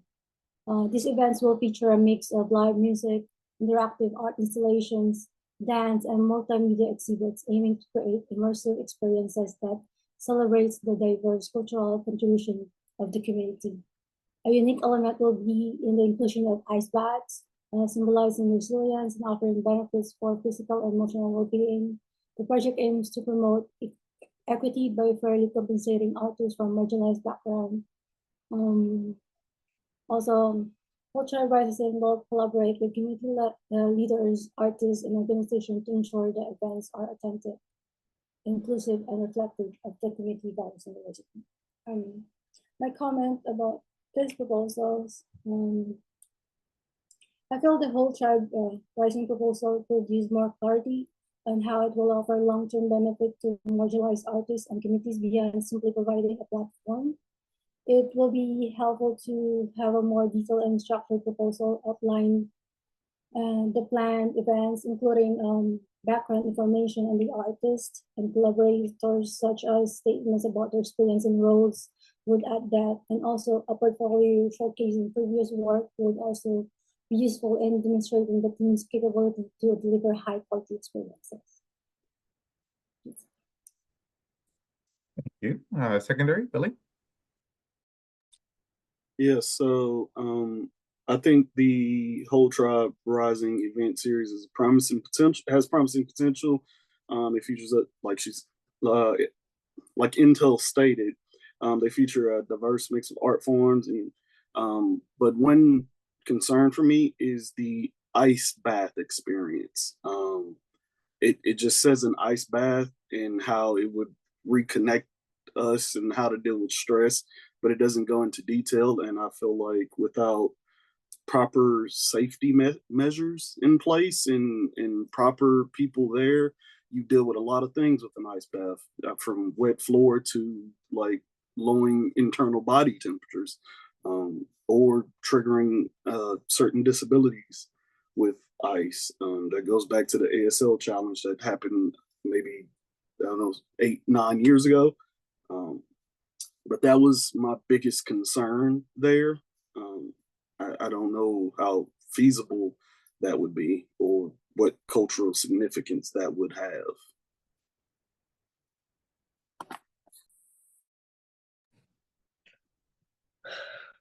Thank you. And at the, yeah, there's kind of varying degrees of where folks landed here. So I invite other panelists to please share your perspective on this proposal as well, if you have additional comments. Rebecca?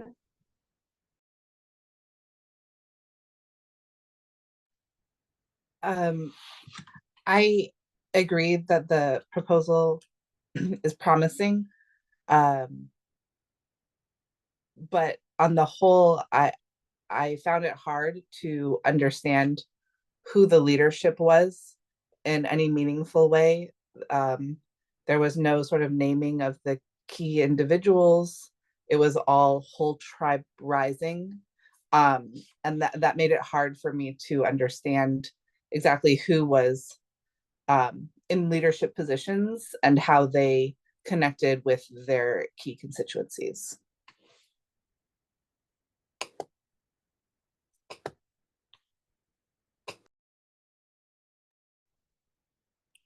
Thank you. Just Anna? Yeah. Sorry. building off of that, I found like there was a lot of naming of intention and even naming of specific communities, but little detail on how the proposed events connect back to those communities and how it would fulfill those intentions. I was also a bit concerned might be too strong of a word, but they're asking to launch a series or want funding to launch a series of multi-sensory and music events throughout various spaces in Austin over the next year. But the only event that's talked about is the first event. And so it's kind of hard to say, yes, this should get funding with full confidence when we only know about the first event and not anything, even the name of or dates or anything about. There's no who, what, when, where for the rest of the series that they've proposed. So that also made it a bit hard to give a score for that section and specifically.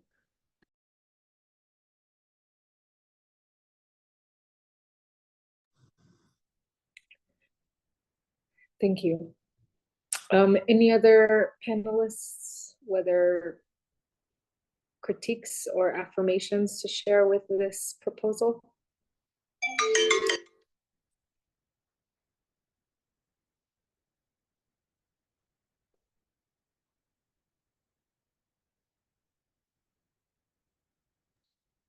And I was just reviewing the application very quickly. Again, staff has only done a cursory review to see if these applications meet eligibility requirements.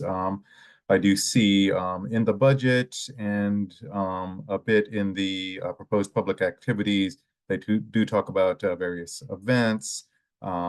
And so I guess what would make the application more clear in the future is if you are going to talk about multiple events, to have details on some of those. With that being said, funding can be used for, just a singular event or for multiple events.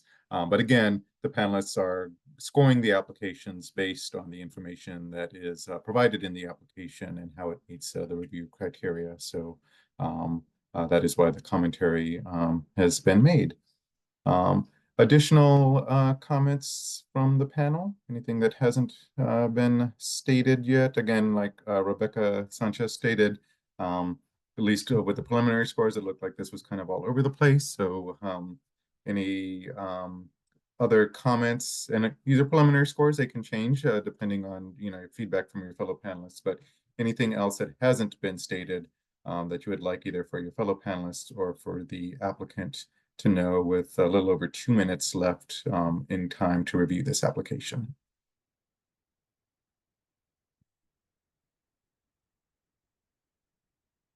Seeing as there are no further comments, panelists, if you would please finalize your scores and let me know when you have done so. Rebecca, Billy, Intel, Alexis. I need like 1 more minute. Sure, not a problem.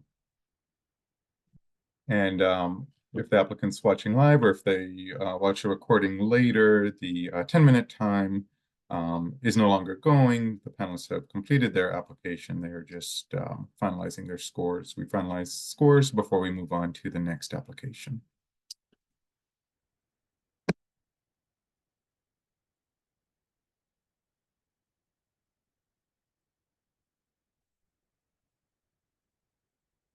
All right, thank you.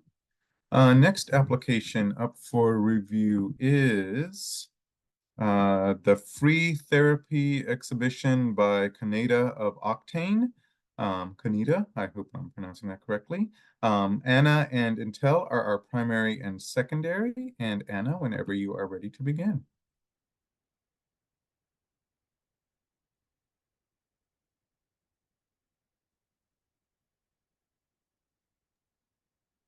Yes. So I really like the core idea and intention here. The idea is for this artist to create an exhibit that is all about their lived experience, and including things touching on issues such as mental health issues and substance abuse, and to create opportunities for conversation within viewers or within the community of people that are viewing these works of art in their different mediums.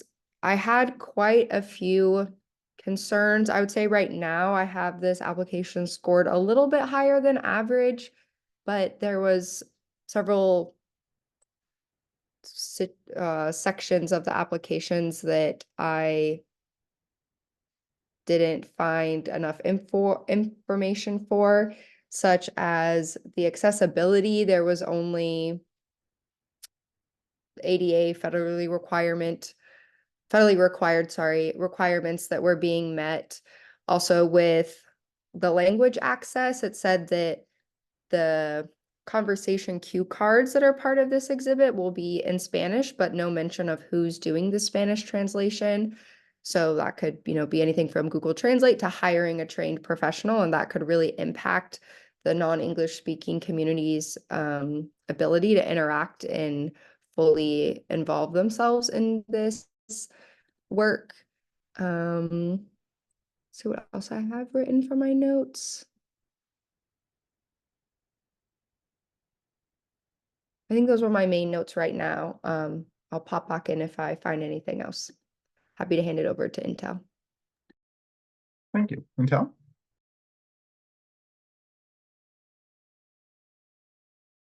Oh, and you're muted. I agree with Anna. I think the free therapy exhibition is a great idea, using art to encourage conversation about personal issues.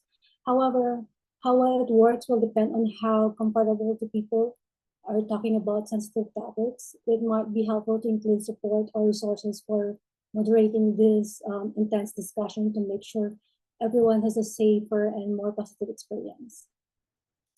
So. That's a really good point. I didn't even think about that.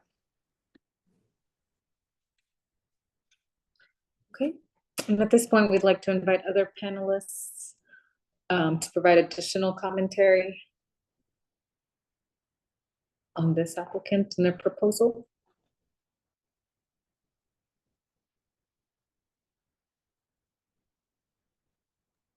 Another section of, sorry, I found more notes that I had. Another section that was a bit lacking was the marketing. I think for an experience, an exhibit, a collaboration with the community like this to be successful, it would need to have a pretty high attendance rate, as a large portion of this would be those conversations that are happening amongst viewers. The marketing plan was extremely bare bones, and I think that that would really impact sort of the success and the feasibility of this event, and also lost some points for me in that section.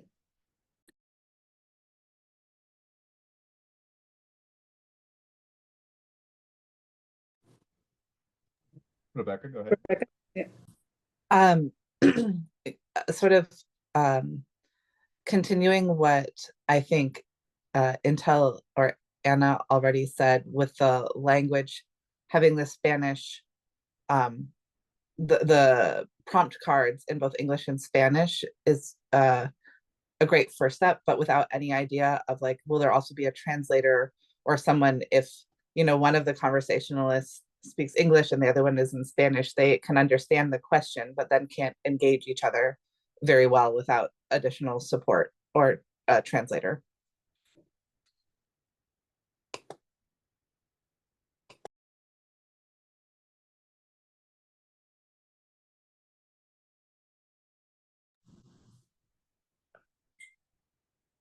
Any additional thoughts from other panelists?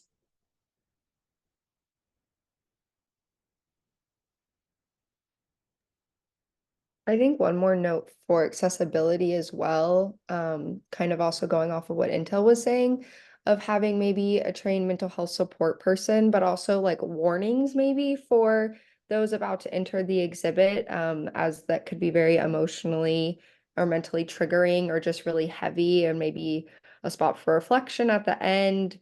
And that kind of ties into accessibility and just overall the draw of people that you would want to come and how they would interact and how they would leave feeling, or how they would feel leaving an exhibit like this.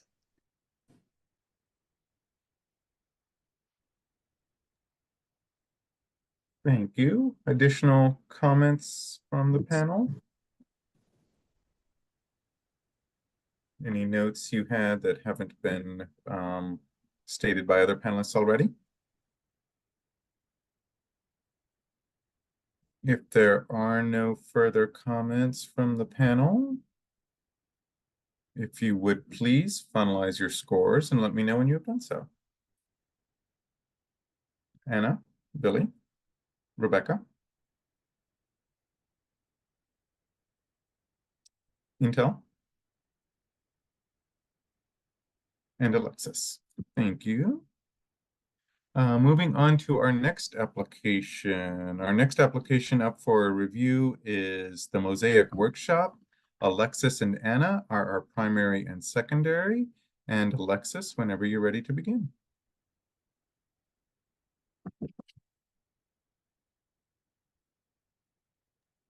Okay, so this is the Mosaic Workshop, an art organization that teaches people of all ages and abilities the art of mosaic making through hands-on classes at all levels and community-led mosaic murals of monumental scale. They are requesting $30,000 to host free introductory mosaic workshops every month through 2025, and their ongoing art series called the Legends Project, where they create grassroots public art portraits depicting and honoring cultural leaders across all industries. Overall, the applicant received a perfect score. However, I do have feedback in regards to application. However, the applicant did submit an exceptional proposal centered around a creative concept with community at its core. Their unique and innovative idea is clearly designed to serve and engage their key communities. The mission and vision presented are both inspiring and well aligned with the cultural needs of Austin. The proposal demonstrates a thoughtful approach to establishing a meaningful impact on the city's cultural landscape. The applicant's proposal, with its compelling vision and potential for significant cultural impact, merits strong consideration for grant funding. One of the things that I had comments about was really in regards to how they describe their key communities. And this just might be me personally. I understand that when people, denote to East Austin, they're really signifying a diverse community. They define their key communities as being underserved and underrepresented people in East Austin. However, I would appreciate it if they specifically identify the cultural identities of their key communities. Clearly, I can see they support BIPOC communities, Latinx communities, people of color, but I would appreciate it if that was just spelled out rather than just saying people who are underfunded in East Austin. Regarded my experience is coming from someone who's lived here for 25 years, and so I understand when people do mean like East Austin. However, I would believe it would be more appropriate if you actually identify the cultural identities of your key communities, which would actually strengthen the effectiveness and impact of your proposal. But that's just my take. Thank you. Secondary, Anna? Once again, Alexis doesn't leave me with much else to talk about or touch on. One thing I will say was the accessibility. Again, this is just my lived experience. They talk about ways that they've made their events accessible in the past, but it's a bit unclear if they're planning to do that again in the future, or I'm planning to incorporate the things that they did, the ways that they adapted their workshops in every workshop moving forward. I also was a bit confused about with the wording of one of the last things they talk about. Our workshops follow along the worksheet so people with visual impairments don't need to rely on text materials. So I think that they're explaining that there's an in-person instructor who's verbally and maybe physically showing what to do as well as text materials. I also think based on their approach, and as someone who's done this type of art form before, it's relatively simple. I don't want to say easy, but relatively simple to make things more accessible, such as having the facilitator maybe wear a microphone and having folks with hearing impairments be able to wear headphones or something to amplify the noise. If they do have text materials, they can make those in different font sizes for folks with visual impairments. So I think that could be fleshed out a bit more. But for me, that was the only section that I was able to not give the highest score on. So overall, I think an incredible idea, incredible plans, and I think they really have shown that they've been great stewards of funds and opportunities they've had in the past, and will do a good job with that in the future if they do receive funding.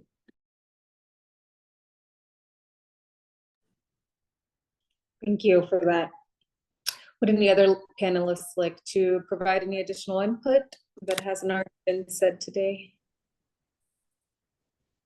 Well, I want to say it's not been stated, but it's kind of inferred, the diversity that they just have in the team and the volunteers, where they have an Asian American, a Black American, and the Asian is multilingual, and like just the panel itself is just such diverse. There's a Black woman, there's a queer Jewish woman, there's Hope Hummingbird, there's Carmen Rangel.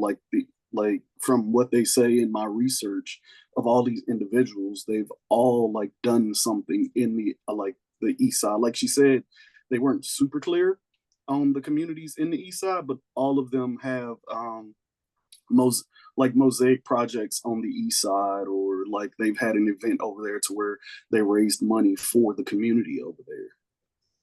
But I just wanted to say that was very commendable. They actually labeled each person and their accolades and how they identify.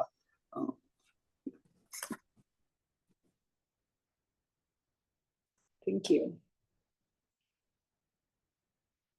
Any additional feedback?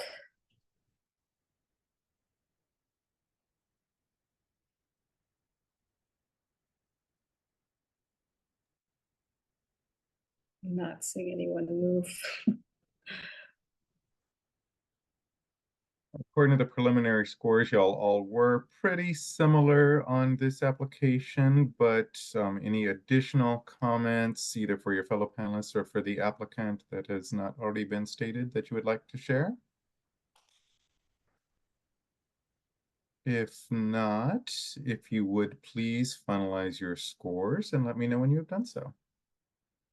Anna, Alexis, Rebecca, Intel, and Billy. Alrighty, thank you, everyone. Moving on to our next application, V No by Rebecca and Alexis are our primary and secondary. And Rebecca, whenever you are ready to begin.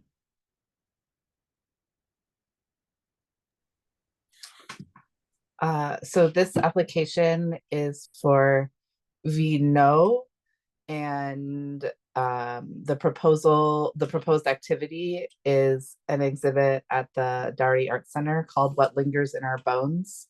It's an art exhibit about familial, cultural, and historical wounds and how we can navigate to a place of healing while gaining empathy and compassion for those who have suffered. The artist talks about specific intersectional identities that they have, as well as their leaders who are going to be helping facilitate the event, including some by a I'm not going to say the art right, but there's not only is it the sound, but also the vibrations through the sound, so that allows people that are hard of hearing or don't have access to full range of hearing can still participate in the event there. The history of service, they talk a lot about many of the organizations and events that they have facilitated in the past that do focus on the immigrant experience and other underrepresented voices, and being a sort of a community activist who gets events going. I thought it was a relatively strong application. There were a couple of places where it didn't get quite full marks for me, but overall, I was compelled by the application. Thank you. Secondary, Alexis? I agree with Rebecca. The applicant presented a very strong proposal for an interactive art exhibition, scoring highly in many areas of the application. Their vision and mission for this project aligns very well with the program's criteria. To achieve a perfect score, I believe the applicant should enhance their marketing plan and propose budget to ensure inclusivity for audience with disabilities and non-English speaking communities. Addressing these aspects would further strengthen the proposal and its potential impact. As a UT alum, I've had the opportunity to experience their exhibition. And so through my personal experience, I can attest to see where accessibility might not be factored in. However, with the nature of it, I do see potential for accessibility programming that can be integrated for an interactive art exhibition. And so I've been to exhibitions to where it wasn't as interactive. With this one being interactive, I can definitely see opportunity for them to maybe specialize some programming. UT has a department dedicated to disabilities. If they attend on I believe they are, I think it was the Doherty Art Center. I believe there's a potential partnership there that can also help with that aspect of the activity. However, this was a pretty strong proposal overall.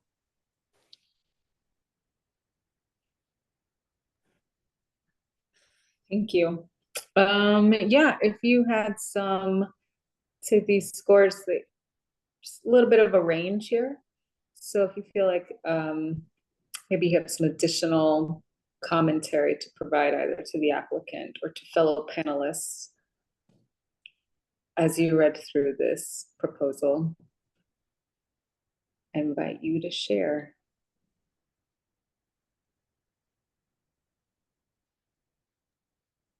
Just something I thought was interesting on the accessibility note. I totally agree with what Alexis was saying and that it could be even more built out, but I just thought the applicant's notes on how by nature it's a very accessible event and experience. I thought that was really cool because I really believe in like the social model of disability, which is sort of the idea that disabilities are only disabilities because of the way society is structured, not so much that these are inherent problems or things that are wrong with somebody's mind or bodies. And so by creating an event that really anybody can interact with, it's automatically accessible. But I definitely agree that there are certain things that could make it just take it even one step beyond that. Personally, I rated this application extremely high. I also think the venue, the Doherty Art Center, of it being a City of Austin facility and kind of very accessible visually and low free to get into and things like that also bumped it for me.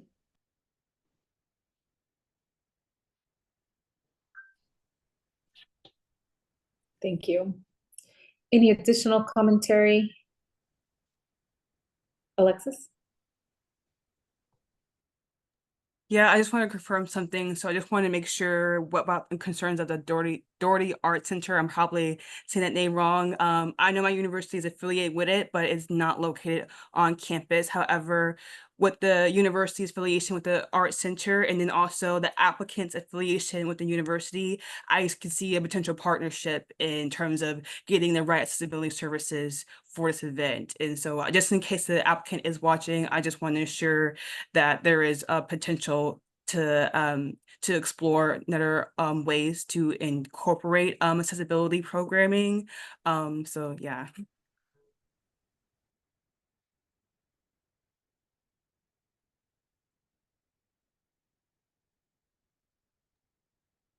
Other comments from the panel?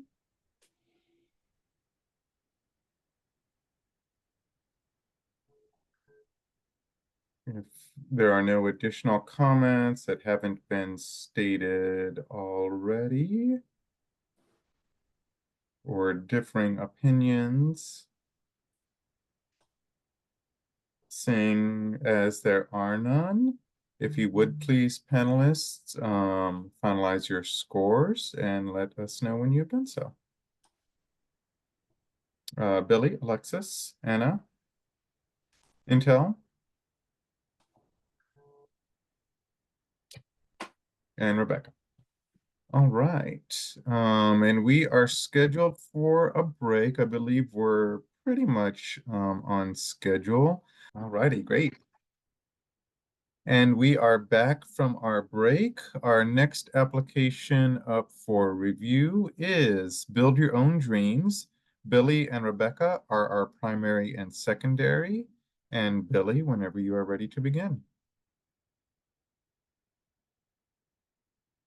And we have 10 minutes to review each application. I am timing that, and the timer will not start until the primary, in this case Billy, starts giving their comments and feedback. So I think I'm having a technical difficulty. My submittable is not pulling it up. Okay. We're slightly ahead of schedule, so we have a little bit of time. I just opened the application myself, so submittable's working on my end, at least as of a couple of minutes ago. Is anybody else having problems opening the? Oh, Billy's got it now. Okay, perfect. Let me get my timer back. Okay, and whenever you're ready to begin, Billy.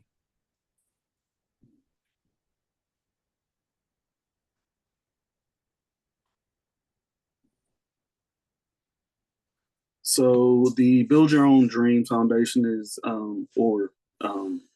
creative group, is dedicated to serving creatives of color and other marginalized groups in Austin. They were founded with the mission to empower underrepresented creatives by providing them with the tools and resources necessary to turn their dreams into reality. They have, their main focus, their main people is the founder, Brandon. But he also has like creative advisors like Richard Samuel, who owns Rich's Art Gallery in East Austin, Abel Almos, who runs a multicultural, it seems like, barbershop. And then there's a few other people in here. And their proposed activity is a summit of creatives of color, basically a panel where there will be like 4 different types of discussions. One keynote speaker. It'd involve networking opportunities, artistic showcases, 2 local DJs, and 2 live performances. I think what they did well was defining who they're gonna, like, what they're gonna have, where they're gonna have it, who's gonna be participating. Their they had the involvement of their key constituents, which are Black, African American, Hispanic, Latino, Asian, LGBTQIA+. I thought those were great aspects of their application. They also went into detail about the language, how they are going to provide ASL interpreters, which I think is very important. They are going to be ADA compliant, ASL. Like I said, they're going to offer other language like Braille paperwork, I'm assuming, from what they said, non-English speaking, and I think they briefly spoke on deaf individuals. So I'm assuming that would be something dealing with Braille or visual. But overall, I rated them quite a bit above average because they also went in detail about all the past events, what they've done, all the things they've all of the actual groups they've collaborated with, like Young Black Austin, Soul City, Do 512. Like, they've worked with them before, so that's part of their marketing. But it seems they've worked with them before, and they're frequent on KZI 88.7 FM, apparently. But yeah, I rated them quite high. Thank you. Secondary, Rebecca? Yes, Billy hit on most of the things that I commented on as well. I thought this was a well described program that definitely is in line with the city of Austin's priorities and what they are looking for. Their history of service, and sort of describing how they not only are an organization that supports artists, but they also are really seeking to engage with artists and learn from artists what sort of support they need and then help provide it, was compelling to me. And I think Billy hit on everything. So yeah, great job. Great, thank you.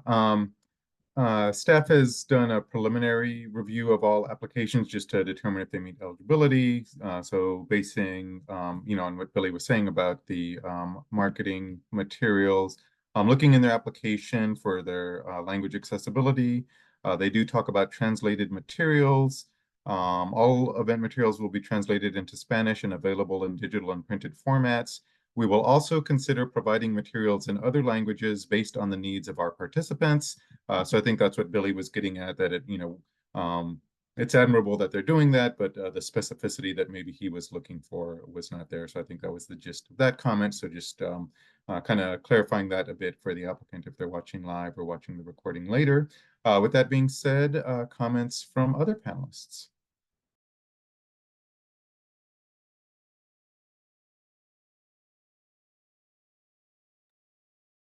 I had no notes. I thought it was, gave me all the information I needed.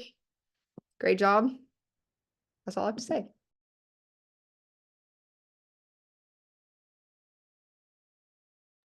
And that is good feedback as well. Thank you, Anna. Additional comments from other panelists. I think y'all were all pretty close, if I'm remembering correctly, looking at least at the preliminary scores, but is there anything that hasn't been said that you think would be beneficial either for your fellow panelists or for the applicant?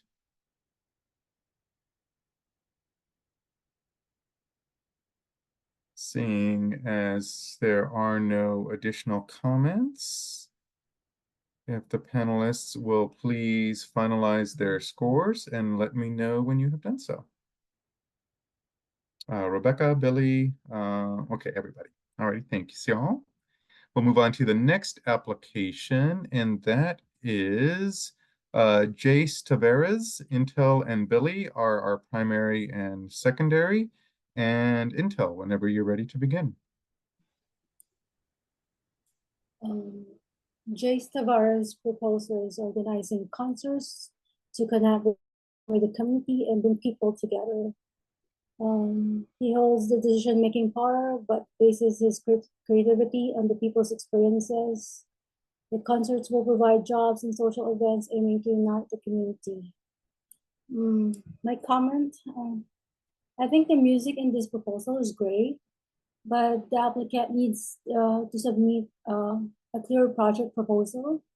This should include an overview of the concert idea, its goals, and the audience it's meant for, along with a detailed budget showing how the money will be spent. The proposal should also include information about the venue and explain how the concert will benefit the community and how its success will be measured. Thank you. Secondary, Billy?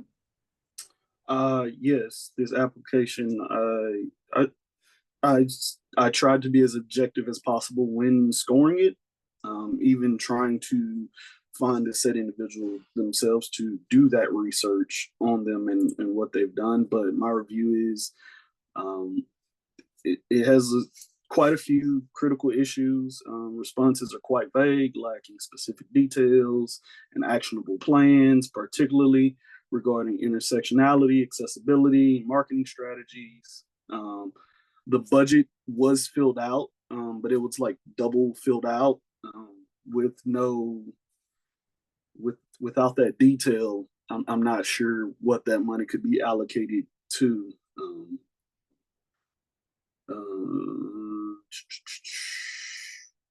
I think overall the information given was insufficient. It lacked context and depth, but I think they could benefit from a grant writer Because although they didn't fill out much, like in language accessibility, it said, "I'll have translators." Um, that's extremely vague considering how this is a multicultural city, as well as music. It crosses almost all cultures. Every single culture I feel has music in a genre. So just saying I'll have translators, I mean, doesn't cover what I needed to cover.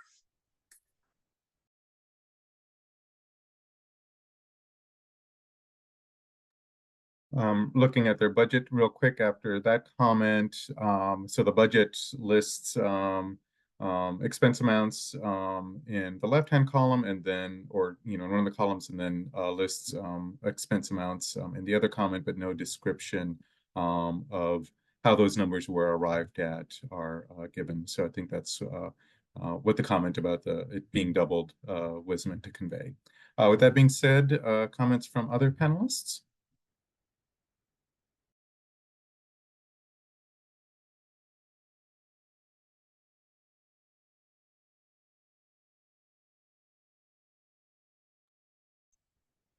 Again, we have asked panelists not to repeat comments that have not been stated by other panelists.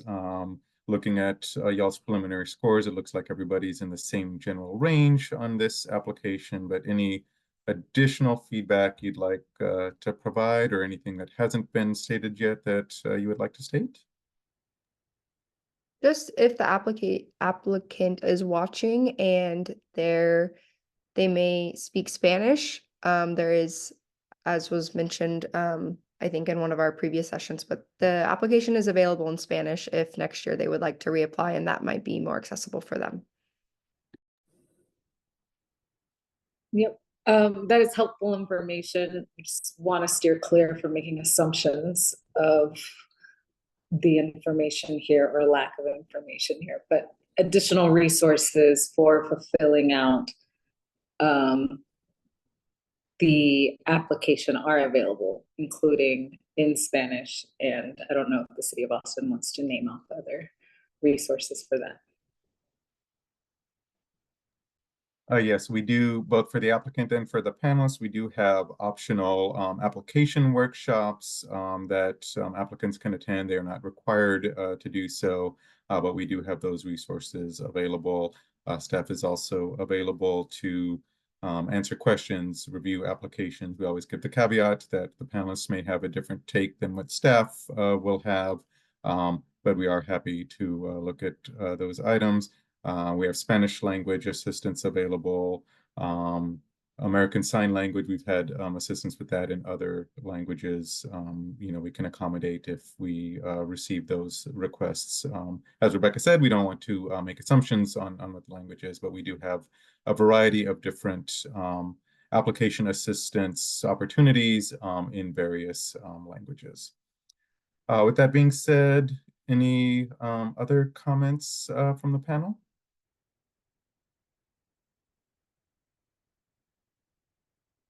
If there are no further comments, one other item, and again, I have not looked at these in detail, but we also have fiscal sponsorship is optional in the Elevate for individuals and creative businesses, which is where you use a nonprofit. You basically get umbrellaed under their 501c status. Different fiscal sponsors offer different levels of services. But one of them can be helping you to fill out the application, or at least looking at your application as they're submitting it. But again, those services vary from fiscal sponsor to fiscal sponsor, but just throwing that out there as just another potential opportunity. If there are no further comments from the panel, if you would please finalize your scores and let me know when you have done so. Rebecca, Intel, Billy, Alexis, and Anna. Alrighty, thank you. And our next application up for review is Babestock Music Festival. Anna and Intel are our primary and secondary. And Anna, whenever you're ready to begin. So Babestock is a reoccurring, I can't remember off the top of my head how many years they've done it. They might have just started it this past year. Um, anyways, it's a reoccurring, hopefully like every year annual event that takes place in Austin that highlights specifically DJs that are not white and cis men, which is the demographic that kind of has the most opportunities and is the most widely known demographic within the DJ community. So it specifically focuses on women and gender expansive individuals. So it's really geared towards the LGBTQ plus community, but of course that overlaps with different communities as well. This past year, it took place at Cheer Up Charlie's, which is a women and queer owned queer bar nightlife spot. I know that last year, or the last time they had it, it was free, and that's part of their plan as well, which again eliminates barriers. So it makes this event super accessible in all shapes and forms. My only note on accessibility, speaking of, was that was the only area that I personally deducted points because while there is or actually that was on language, I think specifically, language accessibility and general accessibility, there's just not quite a clear plan for implementation. And if trained professionals will be the ones implementing that, same for language access. However, there is a line item in the budget for accessibility. So that suggests that they would be paying somebody for those services, but that could just be a bit flushed out. Besides that, I think talking about the leadership, the past, how successful it's been in the past of the numbers of DJs that they had involved, the number of sales that they brought into Cheer Up Charlie's, the attendees. It's always just great to have that track record. We're requesting funding for a reoccurring event. So I thought this was a great application, gave me most of all the information that I wanted or needed to know. And yeah, pass it over to Intel. I think it's Intel's the number one, number two. Yeah. Yes, Intel is next. Just real quick, I was looking at the application, and it does say in the history of service section that Kelsey Pinkston, aka DJ Hipster, created Babe in July 2022, replicating a similar collective. Again, I've only glanced at this, but just since there was that comment on recurring or not. And so that does meet our minimum eligibility requirements of living and working in Austin for at least a year in order to be eligible for these programs. So with that being said, secondary, Intel? I agree with Anna. I really like the overall goal of this proposal. However, I think the marketing strategy could improve. It doesn't address how to engage audience members with disabilities. It lacks details on making promotional materials and outreach accessible. And this might prevent some individuals from getting information or feeling included in the event.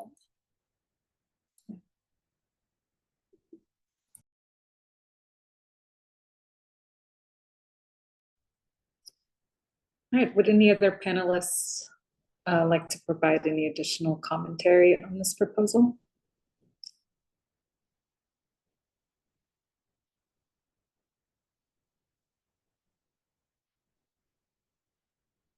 Rebecca? This is again sort of getting into the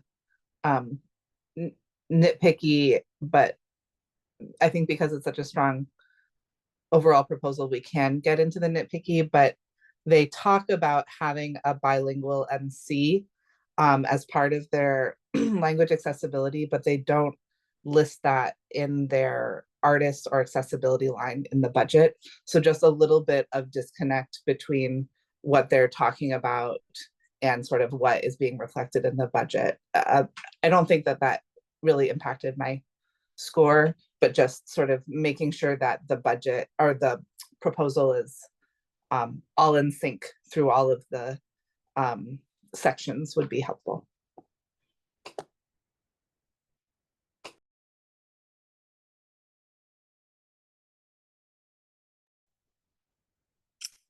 Thank you. Anyone else?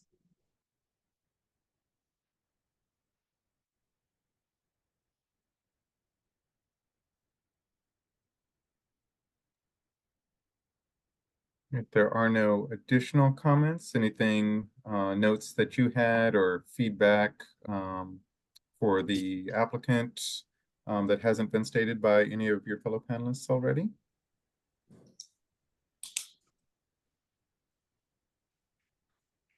If there are no further comments, if you would please finalize your scores and let me know when you've done so. Everybody, alrighty, thank you. All right, next application up for review is 44 Design. Alexis and Anna are our primary and secondary, and Alexis, whenever you're ready to begin. Okay, this is 44 Design, an artistically driven design and branding agency specialized in web design, branding, and digital marketing. Their mission is to use their platform to give a voice to underrepresented communities, break through cultural barriers, and foster a sense of pride and identity within their community. By creating thought-provoking and culturally relevant art, they aim to spark conversation and inspire change.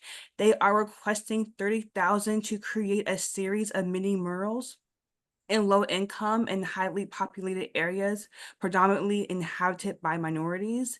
These murals will be strategically located within the community, featuring uplifting messages and statements promoting mental health wellness. From my end, the applicant received the perfect score. However, I do have additional feedback to address that didn't severely impact their scoring at all. Overall, the applicant's proposal is both inspiring and impactful, showcasing a deeply commendable vision for using art as a social catalyst to promote mental health wellness and a community engagement. The collaboration with local nonprofit organizations represents a strategic and thoughtful approach that enhances the reach and effectiveness of the initiative.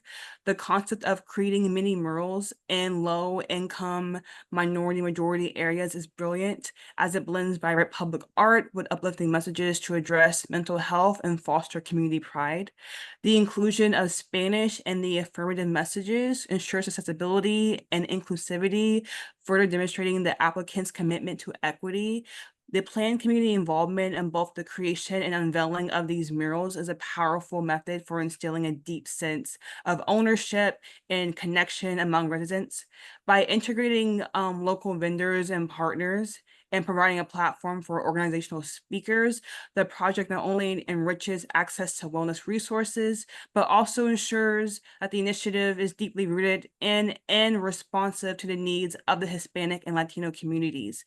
This project promises to be a transformative experience that beautifies the community and empowers its members through meaningful artistic expression and mental health advocacy, effectively aligning art with wellness and setting a precedent for future community-driven initiatives. A few things that I want to address, and this is just nitpicking. I noticed that the proposed activities were missing a few critical details, such as where these low-income minority majority areas are located at. Are they in Austin? Are they nearby?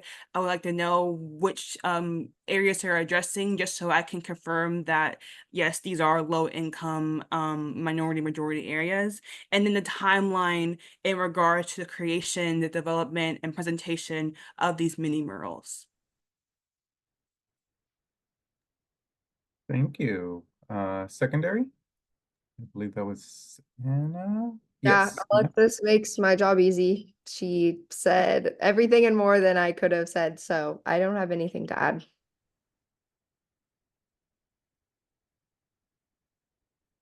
Comments from other panelists, at least according to your preliminary scores, some of you did have a little bit lower score. So any feedback that you would like to provide to the applicant? Lower, relatively speaking, but I mean, not as high as what the primary and secondary have said. Again, we do not work on consensus. We value your insights. You can change your scores if you'd like. You're not required to. But please, if you do have a differing opinion, we would like to hear that. It will help the applicant understand how their application is good or could be improved for the future.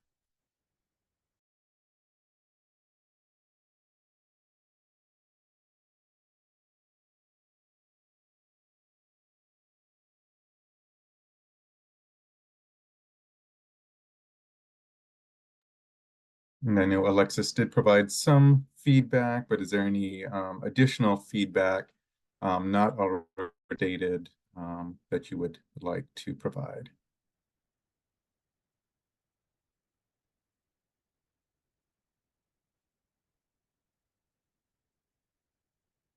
If there are no further comments, if you would please, panelists, finalize your scores and let me know when you've done so. Billy, Alexis, Anna, Rebecca.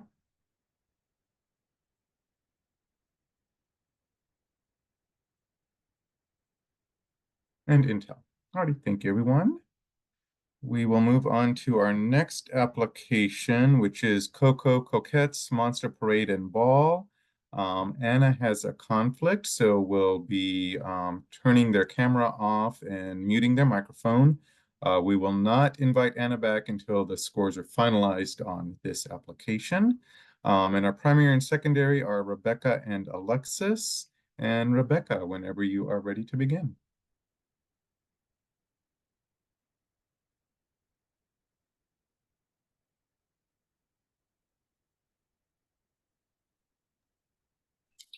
Okay, this is Coco Coquette's Monster Parade and Ball. Their proposal is for funding to create a community endeavor in East Austin in 2025 to bring a monster parade through East Austin. There will be events leading up to the parade led by Henry Lipkiss, who's a mask making and puppetry class specialist from New Orleans. They talk about their key constituents being the LGBTQIA plus community and working to serve that community in various ways, and also hiring often from that community. Some of the things that I felt like, even though they stated that's the community they're serving, I didn't see that they were actively getting participation from that community in shaping the events. And there was no sense from the leadership of what their intersectional identities were. So that made it a little challenging to give full marks for some of the sections. I do think it sounds like a really fun event, and will sort of be looking for it myself, but I think it was lacking a little bit of specificity. Also, in the language accessibility, they talked about having both a Spanish translator and an ASL translator for the first mask making event. And so I just wasn't sure, like, if they have it for the first event, but then they're not there for the consecutive events.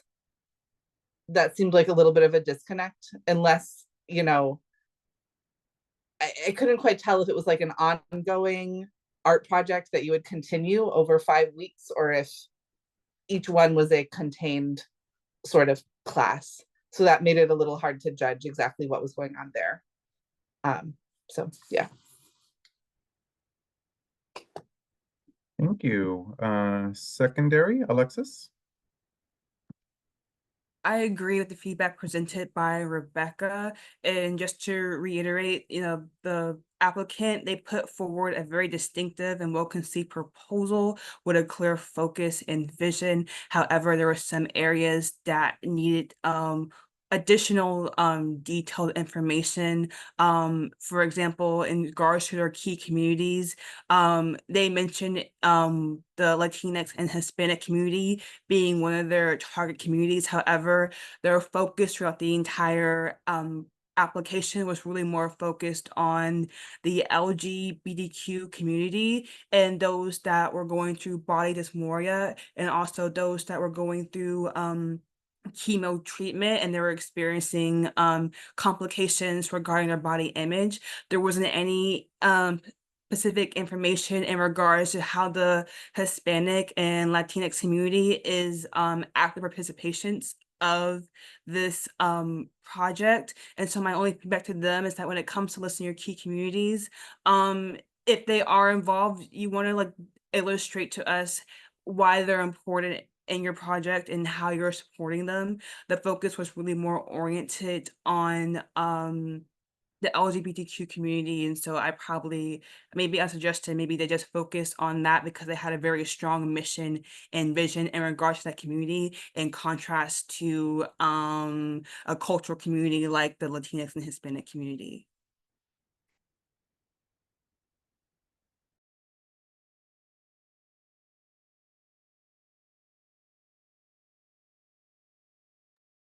Thank you. Comments from other panelists? I just have one. As a person that's been a part of quite a few Mardi Gras style, New Orleans style parades, being that's where I'm from, that area. Them in their budget, they only put $850 dedicated to that, considering how if that was a parade that would require like licensed officers, barricades, it would require the city of Austin to come out, fire marshal, all those different types of things. I think the budget is kind of heavier in marketing as opposed to production fees, where like the safety comes in. And again, when it goes back to accessibility during those events and parades, while having pedicabs is a good thing, they don't have those often in Louisiana, New Orleans. Those areas where they have these type of events, that's a plus. But there's also other features like which streets are you taking, how the sidewalks are taken care of over there, and they detail how they're going to snake through the community. It's no mentions of how anything will be, I guess, when it comes to setup and safety. That's a big concern to me.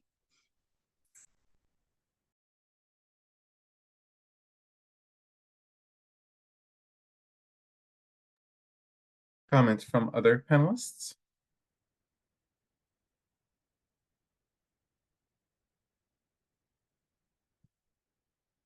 Any additional comments that have not already been stated by one of the panelists?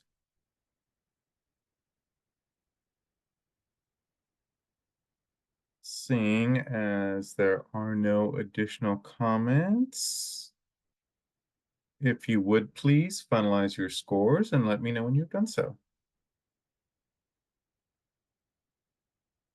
Rebecca and Billy, Alexis and Intel. All right, and Anna, you may return. All righty, and our next application up for review is Fairy Godmother Productions. Billy and Rebecca are our primary and secondary, and Billy, whenever you're ready to begin.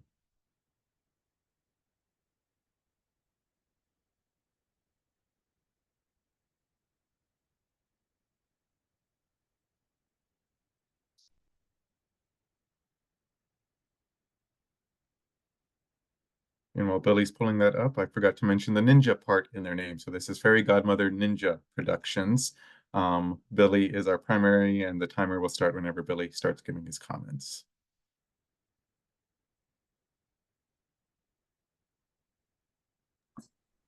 So Fairy Godmother Ninja Productions is I want to say, a visual artist collective that states that they create opportunities for local artists, particularly those belonging to marginalized communities. They state that, their key constituents are community groups in Austin that are on the brink of cultural erasure or displacement. They include drag performers. They go on to name a few of those: Nadine Hughes, Ruby Dickless, Jake Revolt, Betty Pink, LGBTQIA plus community members, non-binary individuals, and trans artists, all who have been underrepresented in the community. Their proposed, I guess, their proposed activity is a it's kind of hard to explain it. It's a let's say I guess it's a film workshop, because that's what it's. I'm gonna say what they said. It's a film workshop, and it invites the public to real sets to learn and observe live production. You'll get hands-on experience in various production roles: makeup, sound, lighting, camera, and the art department. It'll be scheduled throughout the year, but there's no specific dates determined. It'll be various locations. They didn't give the specific locations. They stated that they'll hire artists from their key constituents, students and new filmmakers, and it'll offer real world time learning opportunities. They go on to, in their intersectionality, describe how they'll get like the race and ethnicity, they'll get that involved, gender and sexual orientation, socioeconomic status, various forms of physical disabilities, through collaborative planning and diverse leadership. They spoke on the leadership, and they spoke on how they'll hire people based on their backgrounds in leadership, intersectional leadership. I gave them a pretty decent score. I only had a few issues with certain things, like the performing artist. The price breakdown. I'm not sure what the actual cost to pay performing artists, but I felt like it might have been low, but that's just me.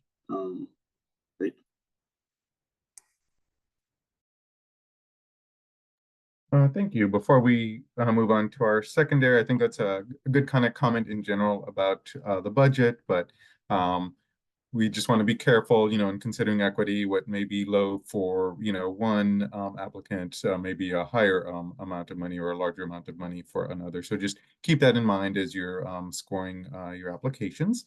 So with that being said, we will move on to the secondary. Rebecca.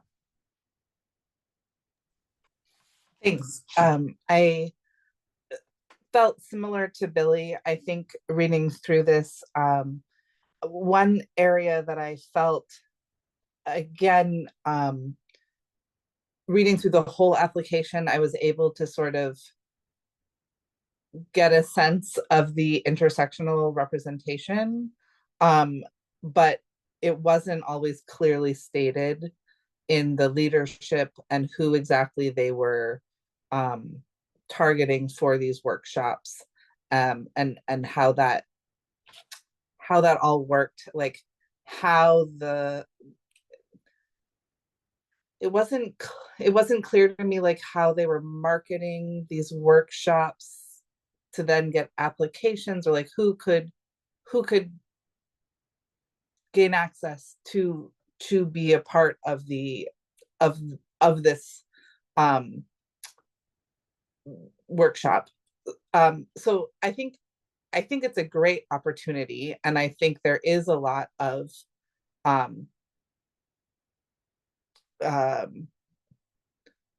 services and experiences that are,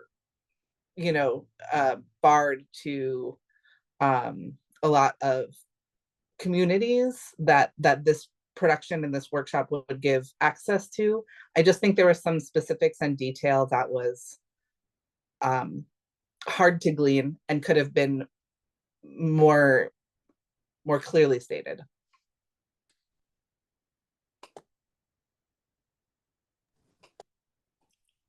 And other panelists, particularly those that raised on the higher end? I see Intel had her hand raised for just a second. I just want to clarify about their proposed budget. So I think the fairy godmother ninja production is requesting 80,000 grant. And the proposed budget exceeds the limit of the grants budget. Yes, I'm looking at their budget now. It is listed as 80,000. We have advised applicants in our application workshops, which again, they are optional, they're not mandatory, that the column in the budget, column B, needs to add up to the city request amount, which is a maximum of 30,000 for individuals and creative businesses. But if they do have extra, they can list that in column C. In the spirit of what I've been telling you all is, looking beyond grantsmanship to the extent possible. That's okay that it's like that, because we do advise any extra money to go into column C. If they do score high enough to receive funding, then we will work with the applicant prior to entering into the grant agreement to make sure that the budget is correct. But thank you for that insight, Intel. And did I see that someone else had their hand raised? Was someone else going to make a comment? Anna. Oh yeah, I was just gonna say I did score this application higher. I think, although like what Rebecca said is that the information was sometimes a little difficult to piece together, I found that it answered the questions that I had, and so that's personally why I scored it higher. But all of the constructive criticism I think was also valid, but I found what I needed. So personally, I was on the higher end of scoring this application. Thank you. We have just under 2.5 minutes left for reviewing this application. Were there any additional comments, any thoughts that you had that have not already been stated by one of the other panelists?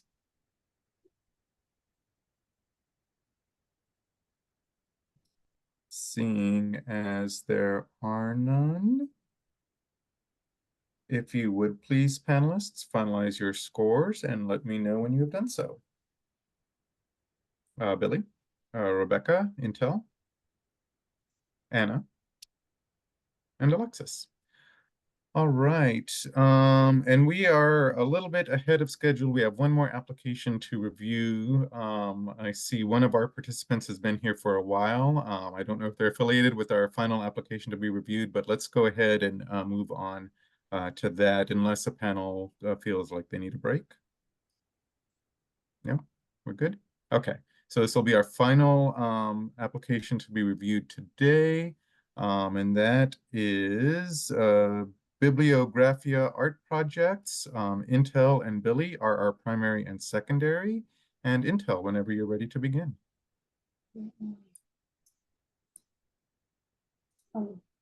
Bibliographia is an organization dedicated to making art accessible through festivals, museums, and schools. Founded in 2015, it began with a mobile print shop that is accessible by wheelchair users and offers free public art experiences for people of all ages, backgrounds, and socioeconomic situations. The mission is to provide accessible arts and enrichment and support artists' participation, focusing on both financial benefit and personal fulfillment. The organization is led by artist, mother, and educator Delilah Nakwi. I don't know if I pronounce it well. Who directs projects alongside a diverse group of artists. Bibliographia prioritize equity by representing BIPOC and LGBTQIA communities, including individuals and visual and unseen disabilities. Luckily, who is multilingual and often employs bilingual artists, ensures a broad and inclusive approach in all initiatives. Bibliographia Art Project is requesting a 30,000 grant to support a 9-month initiative that includes maintaining a child-friendly studio and gallery. The project will feature 4 public art events showcasing works from various artists across multimedia, such as prints, sculptures, painting, and fashion. The gallery will offer a free interactive print experience and host residencies for at least 2 artists from marginalized group to create screen print designs, which will be displayed at public events via a print card. Attendees will have the opportunities to create their own prints at the bicycle print shop with accessibility featuring including ASL translation, live audio descriptions, and multilingual written instructions. The project also aims to provide experience and skill development for aspiring artists and art administrators. My comment, I think the proposal for this bibliography art project is both thoughtful and impactful, showcasing deep commitment to accessibility and inclusion and community engagement. The planned 9-month initiative, with its focus on providing a child-friendly student gallery along with diverse public art, is well conceived and aligns perfectly with the mission to support marginalized artists. Yeah. Thank you. Secondary, Billy? Yes, I agree with some of what Intel stated. I had a few issues throughout the application. It stated multiple times that as a whole, the organization represents BIPOC and LGBTQIA communities. It never goes into what they've done in the past, how they plan to address those things in the future, as well as the creator of this, Miss Knuckley, if I'm stating that correctly, she is pretty versed in Spanish, English, ASL, and she's learning Arabic. But what about those other languages, that could potentially get involved in her camps and all these things? Because I did a little more research. She did host artistic camps where you print material. I think it's great that she made her print setup accessible to move it around. As a person that's done screen printing, it's unwieldy, but to make it mobile is it's pretty commendable, as well as to the standards to where if anyone's in a wheelchair, they could use it. But overall, I didn't rate it the application quite that high based on that missing information of those communities that are missing, or that information about how those communities would be served going forward, how she served them in the past, any notable names that could help us dig deeper into how she's helped those marginalized communities, as well as information on her webpage and her social media. I didn't find any of that information available.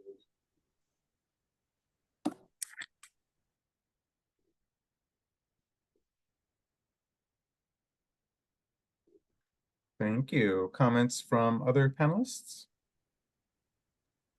I just want to say one thing I did really like about this application that I think is really important and often overlooked was the inclusion of childcare. Like parents, people who have kids or are in charge of watching over kids, that has a big impact on their schedule and availability. And for artists, that could be a huge barrier. And I think to provide childcare is like really great and something that we should probably, I would like to see more often. Or I don't know, anything that's outside of the house, having childcare. If you don't have it, it really creates a big barrier for who's able to come and enjoy that, especially if it's outside of school hours. So I just think that's really important. And I commend the applicant for including that and thinking about that.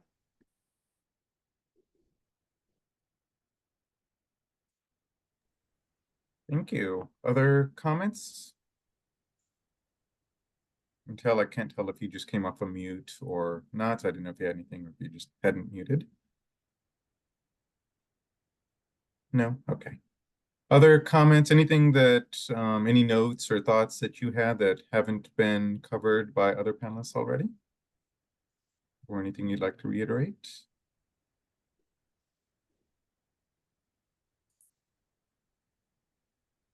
seeing as there are no additional comments, if you would please, panelists, finalize your scores and let me know when you have done so.